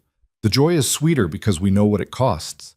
The love is stronger because we chose it deliberately. The life we've built matters because we built it ourselves, from nothing. Ethan turned her to face him. You built more than a life, Clara. You built a home, a family. You turned a desperate arrangement into something real. We did that. Together. Together, he agreed and kissed her. Hope squealed with delight, and they both laughed. The sun was setting, painting the sky in brilliant colors. Tomorrow would bring new challenges. It always did. But they'd face them the same way they'd faced everything else. With strength, with partnership, with the stubborn refusal to give up that had brought them this far and would carry them forward. The Montana frontier had tested them, had tried to break them, had thrown everything it could at their fragile beginning. But they'd survived. More than survived. They'd thrived. And as Clara stood there with her husband's arms around her, her daughter at her feet, and new life growing inside her, she knew with absolute certainty that she'd made the right choice. Not the easy choice, not the comfortable choice, but the right one. The choice to build a life on her own terms, to forge partnership from practicality and love from necessity. To prove that strength wasn't just enduring hardship, but finding joy and purpose despite it. The ranch stretched out before them in the fading light, rough and beautiful and utterly theirs. Built by choice, sustained by will, made meaningful by love. And that, Clara thought, was worth every trial they'd faced. Worth everything. The second pregnancy proved harder than the first. Clara's body, still recovering from Hope's birth and worn down by the relentless demands of ranch life, protested more vocally this time. Morning sickness stretched into afternoon and evening sickness. Her back ached constantly. Her ankles swelled despite the cooler autumn temperatures. But she refused to slow down. "You're pushing too hard," Ethan said one October morning, finding her hauling water buckets when she should have been resting. "The animals need water regardless of how I feel. Samuel can do that. Jack can do that. I can do that." He took the buckets from her hands firmly. "You need to take care of yourself and the baby. I am taking care of us. By keeping this ranch running." "Clara," his voice carried a note of frustration she rarely heard. "You're not invincible. I know you want to be, but you're not. And if something happens to you because you were too stubborn to accept help..." He stopped, his jaw working. "I can't lose you. I won't." The raw fear in his voice made Clara pause. She'd been so focused on proving her strength, on not being weak, that she hadn't considered how her refusal to rest might be affecting him. "I'm sorry," she said quietly. "You're right. I've been pushing too hard." Relief flooded his face. "Thank you. Now please, go sit down, read to Hope, rest. Let us handle the heavy work for a while." Clara nodded, and as she made her way back to the cabin, she realized something important. Accepting help wasn't weakness. It was wisdom. She'd learned to survive the frontier's physical challenges, but she was still learning the subtler lesson of letting others share the burden. Hope was playing on the floor with wooden blocks Ethan had carved, babbling her increasingly complex nonsense.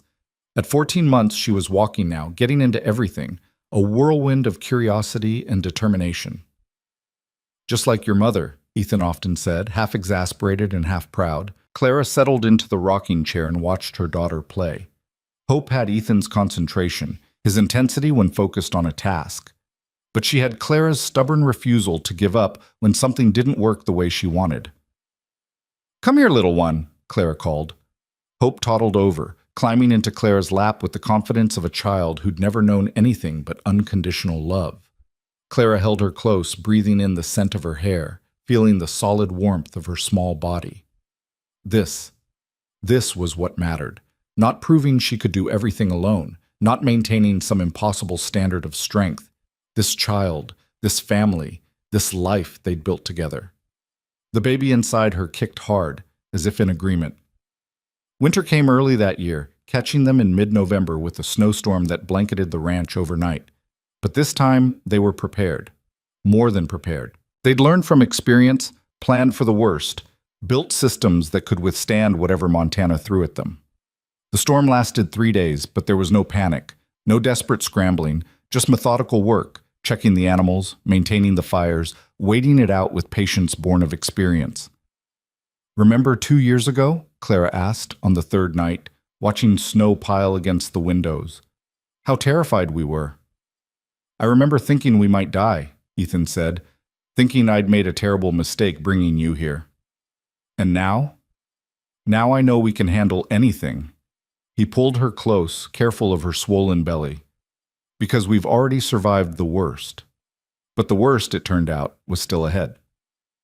Clara's labor started on a bitter January night with a blizzard building on the horizon. She'd been feeling odd all day, restless, uncomfortable, unable to settle. When the first contraction hit during dinner, she knew immediately this would be different from Hope's birth. The pain was sharper, more intense, and the contractions were coming faster than they should this early. "Send for Maggie," she told Ethan, trying to keep her voice calm. "Now." He didn't argue, didn't ask questions, just grabbed his coat and headed for the door. "Samuel!" she heard him shout. "I need you to ride to town. Get Mrs. Turner. Tell her it's urgent." Samuel must have heard the fear in Ethan's voice because within minutes, Clara heard hoofbeats racing away into the gathering storm. "How bad is it?" Ethan asked, returning to her side. "I don't know." Clara gripped the edge of the table as another contraction hit, harder than the last. "Something's different. Wrong." The word hung between them. Wrong. The thing every woman feared in childbirth, the thing that had killed Sarah. Over the next hour, the contractions intensified beyond what Clara remembered from Hope's birth. The pain was crushing, relentless, giving her almost no time to breathe between waves. And there was something else, a wrongness she couldn't quite identify but felt deep in her bones. Jack came to watch Hope, his weathered face tight with worry as he carried the confused toddler to the bunkhouse. "You fight, Mrs. Cole," he said gruffly. "You hear me? You fight!" The storm hit in full force just as Samuel returned with Maggie. The midwife burst through the door, snow-covered and breathing hard, her experienced eyes taking in the situation immediately. "How far apart?" she asked, already washing her hands. "Less than 2 minutes," Claire gasped through another contraction. "And they're getting worse." Maggie examined her quickly, and Clara saw her face tighten. "The baby's breech. That's why the pain is so intense." Ethan, standing by the door, went pale. "What does that mean?" "It means the baby's positioned wrong, coming feet first instead of head first." Maggie's voice was calm but serious. "We need to try to turn it. Mrs. Cole, this is going to hurt." "Do it," Clara said through gritted teeth. "Whatever you need to do." What followed was agony beyond anything Clara had experienced. Maggie's hands working inside her, trying to manipulate the baby into the correct position. Clara screamed, the pain so intense she thought she might lose consciousness. Ethan held her hands, his face anguished, tears streaming down his cheeks. "I can't," Clara gasped. "I can't." "You can," Ethan said fiercely. "You survived a blizzard that should have killed us. You saved a dying horse. You fought for everything we have. You can do this." "The baby won't turn," Maggie said grimly. "It's going to have to come as is. Mrs. Cole, I need you to listen carefully. This is going to be difficult, more difficult than Hope's birth. But I've delivered breech babies before, and with your strength and my experience, we can do this." "Tell me what to do," Clara said. "When I say push, you push with everything you have. But you have to listen to me between contractions. If I tell you to stop, you stop. We have to be careful not to damage the baby coming through." The next hours were a nightmare. Push, stop, breathe, push again. The baby's feet emerged first, then legs, impossibly tiny and fragile. Clara could see them, could see her child being born in the wrong direction, and fear threatened to overwhelm her. "Stay with me," Maggie commanded. "The hardest part is still ahead. The head is the largest part. We need to get it through without the cord getting compressed." Clara pushed and pushed and pushed. Somewhere in the background, she was aware of the storm raging outside, wind screaming against the cabin walls. The two battles, the one inside her body and the one outside, seemed to mirror each other in their violence. "I see the shoulders," Maggie said. "One more big push, Mrs. Cole. Give me everything." Clara gathered every ounce of strength she had, every bit of will that had carried her through 2 years of frontier hardship, every moment of stubborn determination that had defined her life since leaving Philadelphia. She pushed with a force that felt like it was tearing her apart. And then, suddenly, the baby was out. But there was no cry, no sound at all. Clara's heart stopped. Maggie worked frantically, clearing the baby's airways, rubbing its chest, her face tight with concentration. "Come on," the midwife muttered. "Come on, little one. Breathe." Ethan's hand was crushing Clara's. Neither of them breathed, both frozen in terror as Maggie worked. Then Clara remembered the foal that wouldn't breathe, remembered what she'd done. "Give her to me," she said. "Mrs. Colt, now!" Maggie hesitated only a second before placing the tiny, still form in Clara's arms. Clara bent over her daughter. She could see it was a girl, and covered the baby's nose and mouth with her own. She breathed, once, twice, 3 times. "Please," she whispered between breaths. "Please, please, please." A shudder ran through the tiny body, then a cough, then a thin, wavering wail that was the most beautiful sound Clara had ever heard. The baby cried, loud and indignant and absolutely perfect. Clara collapsed back, shaking with exhaustion and relief and overwhelming emotion. Tears streamed down her face as Maggie quickly checked the baby over. "She's breathing well now. Color's good. Heart rate is strong." Maggie's voice was thick with emotion. "You did it, Mrs. Cole. You both did it." Ethan was crying openly, his hand trembling as he reached out to touch his daughter's tiny fist. "She's so small," he whispered. "She's perfect," Clara corrected, the same word she'd said about Hope. "She's perfect." Maggie finished her work, cleaned the baby, wrapped her in blankets. "I've never seen anything like that," she said quietly. "That breathing technique, where did you learn it?" "From saving a dying horse," Clara said, looking down at her daughter. "Turns out the same principles work." The baby, they named her Grace, for the mercy of her survival, was smaller than Hope had been, more fragile. The difficult birth had taken its toll on both mother and child, but she was alive, fighting, determined to survive, just like her mother. The recovery was harder this time. Claire had torn badly during the birth. An infection set in, despite Maggie's best efforts. For 3 days, Clara burned with fever while Ethan sat vigil beside her bed, tending both her and the baby, his face haggard with fear. "Don't you dare leave me," he whispered on the 3rd night, when her fever spiked dangerously high. "You don't get to survive everything we've been through just to die from this. You hear me, Clara? You don't get to leave." Clara heard him through the fever haze, felt his hand gripping hers, and she chose, once again, to fight. On the 4th day, the fever broke. Clara woke weak but clear-headed to find Ethan asleep in the chair beside her bed, Grace cradled carefully in his arms. "Ethan," she croaked. His eyes snapped open. "Clara, thank the stars you're awake. How do you feel?" "Like I got trampled by the entire herd." She managed a weak smile. "But alive." He started crying again, silently, tears streaming down his face. "I thought I'd lost you. The fever. Maggie said if it didn't break soon. But it did. I'm here. We're both here." He carefully placed Grace in her arms, and Clara looked down at her daughter. The baby was sleeping peacefully, her tiny face serene. She had dark hair like Hope, but where Hope's features were strong and defined, Grace's were delicate, almost ethereal. "She's beautiful," Clara whispered. "She's like you, a fighter." Ethan's hand touched Grace's head gently. "She wasn't breathing, and you refused to accept it. You brought her back, just like you brought that stallion back, just like you keep bringing me back from giving up." Clara looked at him. This man who'd ordered a wife out of desperation and gotten a partner instead. This man who'd learned to trust, to love, to build something beautiful from necessity. "We bring each other back," she said. "That's what partnership means." The weeks following Grace's birth were a test of everything they'd built. She recovered slowly, unable to do the heavy work she'd insisted on before. Grace was a fussy baby, colicky, and difficult in a way Hope had never been.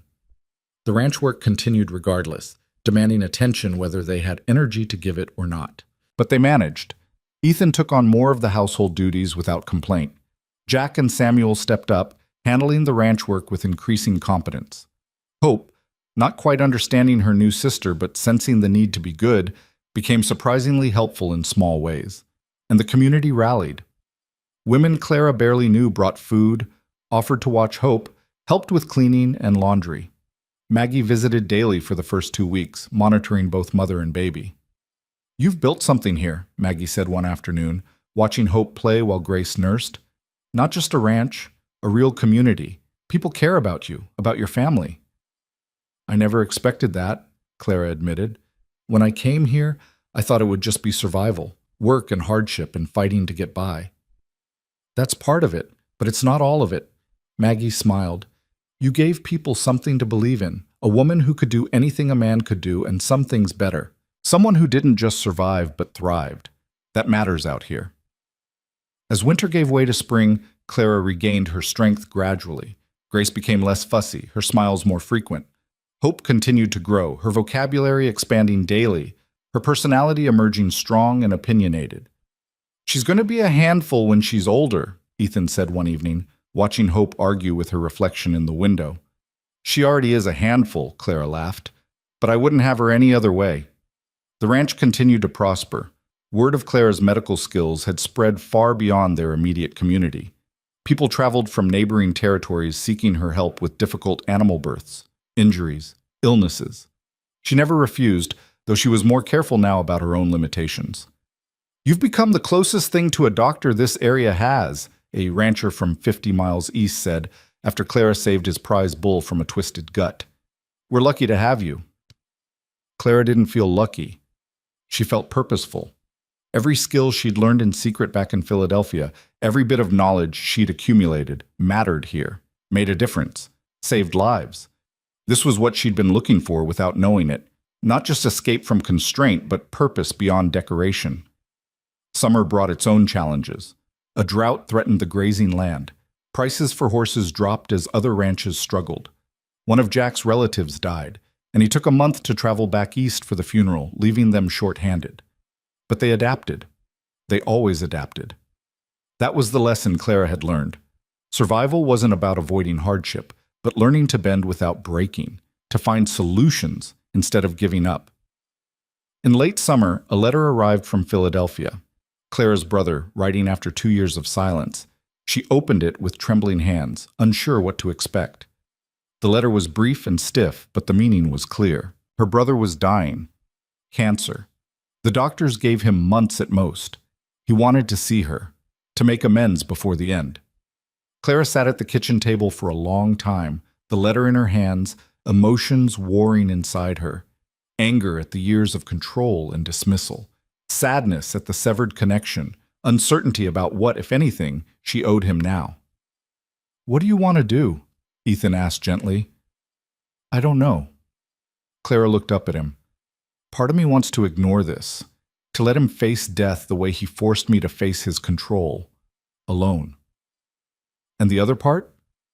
The other part remembers that he raised me after our parents died, that he wasn't all bad, just limited, unable to see beyond the narrow world he knew.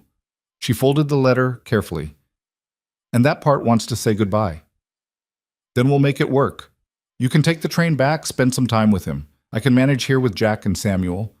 Clara shook her head. No. If I go, we all go. You, me, Hope, Grace. We're a family. We do this together. The trip to Philadelphia was an undertaking that required weeks of planning. They left the ranch in Jack and Samuel's capable hands, packed enough supplies for a month away, and boarded the train east with 2 small children and considerable trepidation.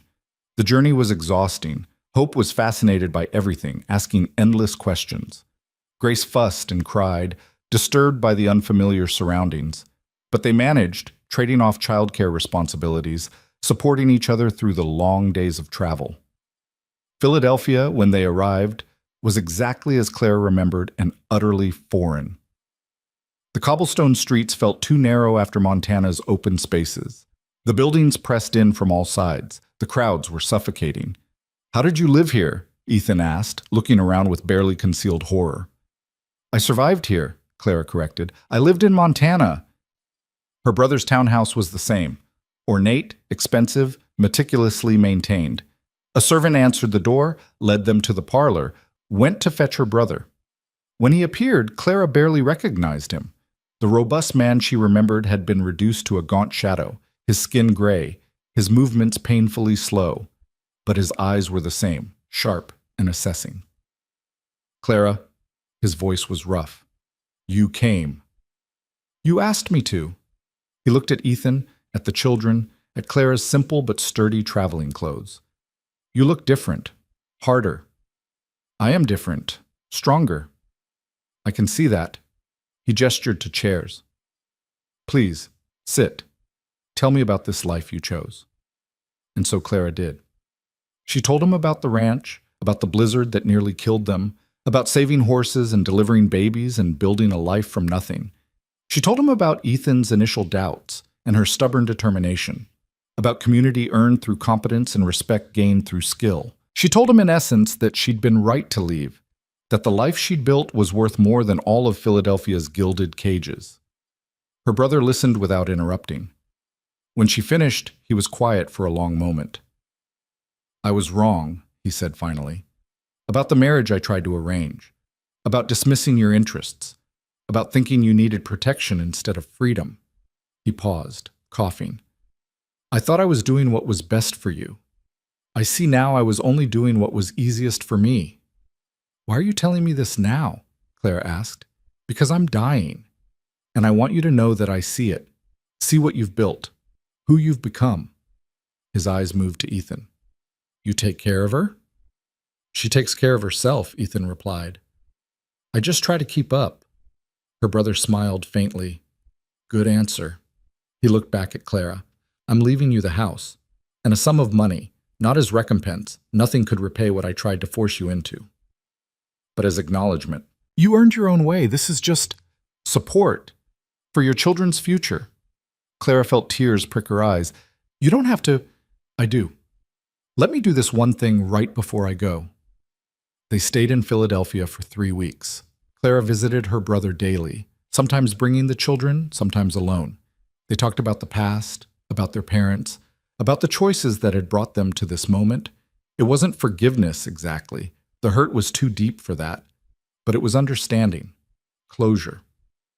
When her brother died on a quiet Tuesday afternoon, Clara sat beside his bed and felt a complicated grief for the relationship they'd never quite had, for the man he might have been if he'd been capable of seeing beyond society's narrow expectations, but also gratitude, because his control had pushed her to seek escape, and that escape had led her to everything that mattered now.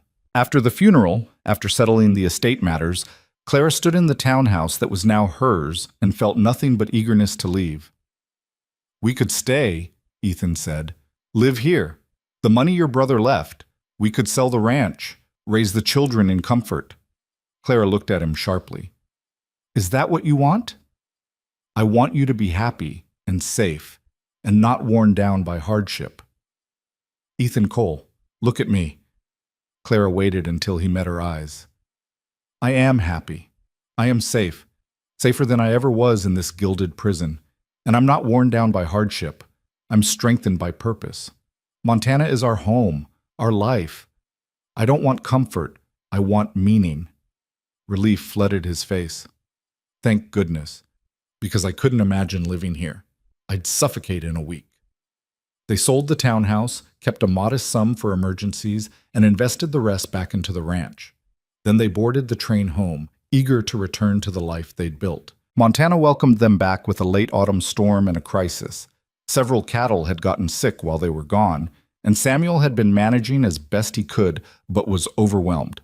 Clara jumped immediately into action, examining the cattle, diagnosing the illness, setting up a treatment plan.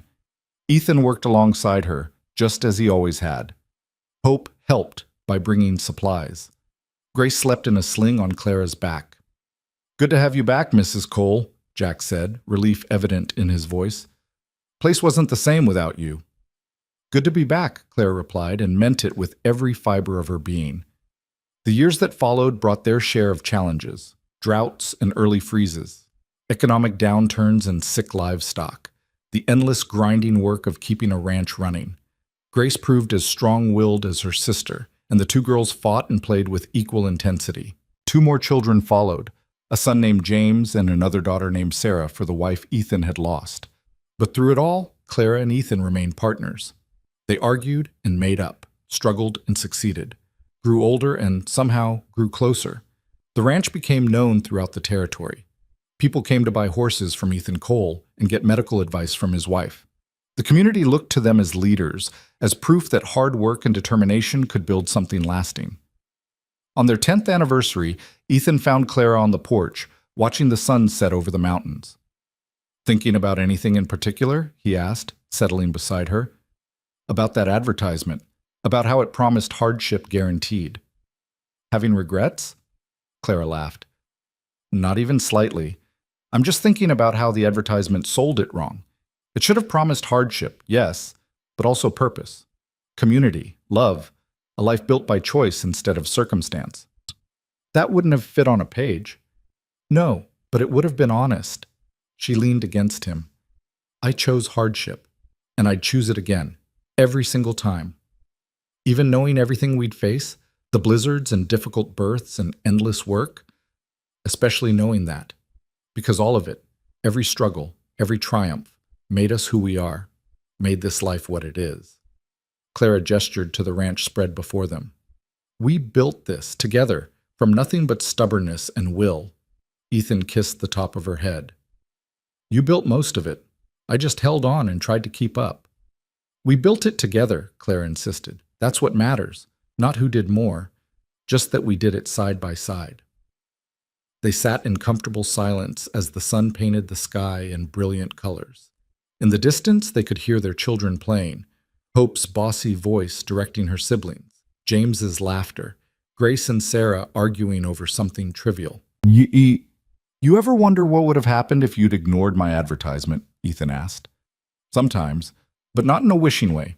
More just curious? Clara smiled. I imagine I'd have married that awful man my brother chose, spent my life hosting tea parties and dying inside. And I'd have married someone practical and suitable who would have lasted maybe 2 years before giving up and leaving. Or you'd have stayed alone, worked yourself to death trying to manage everything solo. Probably. Ethan's arm tightened around her. We saved each other, I think. You saved me from solitude. I saved you from suffocation. We saved each other from half-lives, Clara agreed, and built a full one instead. As darkness fell, they made their way inside where their children waited. Hope, now 12, was helping Grace set the table. James was attempting to teach Sarah her letters with mixed success. The cabin they'd expanded over the years was filled with the noise and chaos and love of a real family. This was Clara's legacy. Not the townhouse in Philadelphia or the money her brother had left. Not even the ranch itself, though that mattered. Her legacy was this family.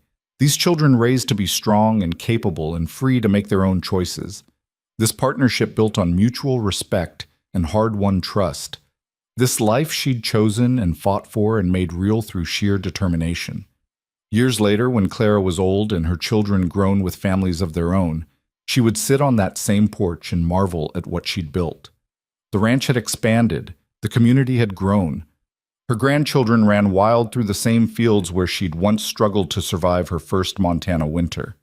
Ethan, his hair white and his face lined but his eyes still sharp, would sit beside her just as he always had. Any regrets, he'd ask, the question a comfortable tradition between them. Not a single one, she'd reply. The answer always the same. And it was true. Clara had left behind comfort and security for hardship and uncertainty. She'd traded a predictable life for a precarious one. She'd chosen struggle over ease, but in doing so, she'd found something rare and precious. She'd found purpose, partnership, a life that was fully, completely hers. She'd found freedom, and that, Clara knew, was worth every frozen night, every difficult birth, every moment of doubt and fear and grinding work, worth every single second. Because she'd chosen it, built it, lived it on her own terms, and there was no greater gift than that. The end came peacefully for Clara, decades after that first winter that had tried to kill her. She died in the bed she'd shared with Ethan, surrounded by her children and grandchildren, her hand clasped in his. Her last words were simple. Worth it.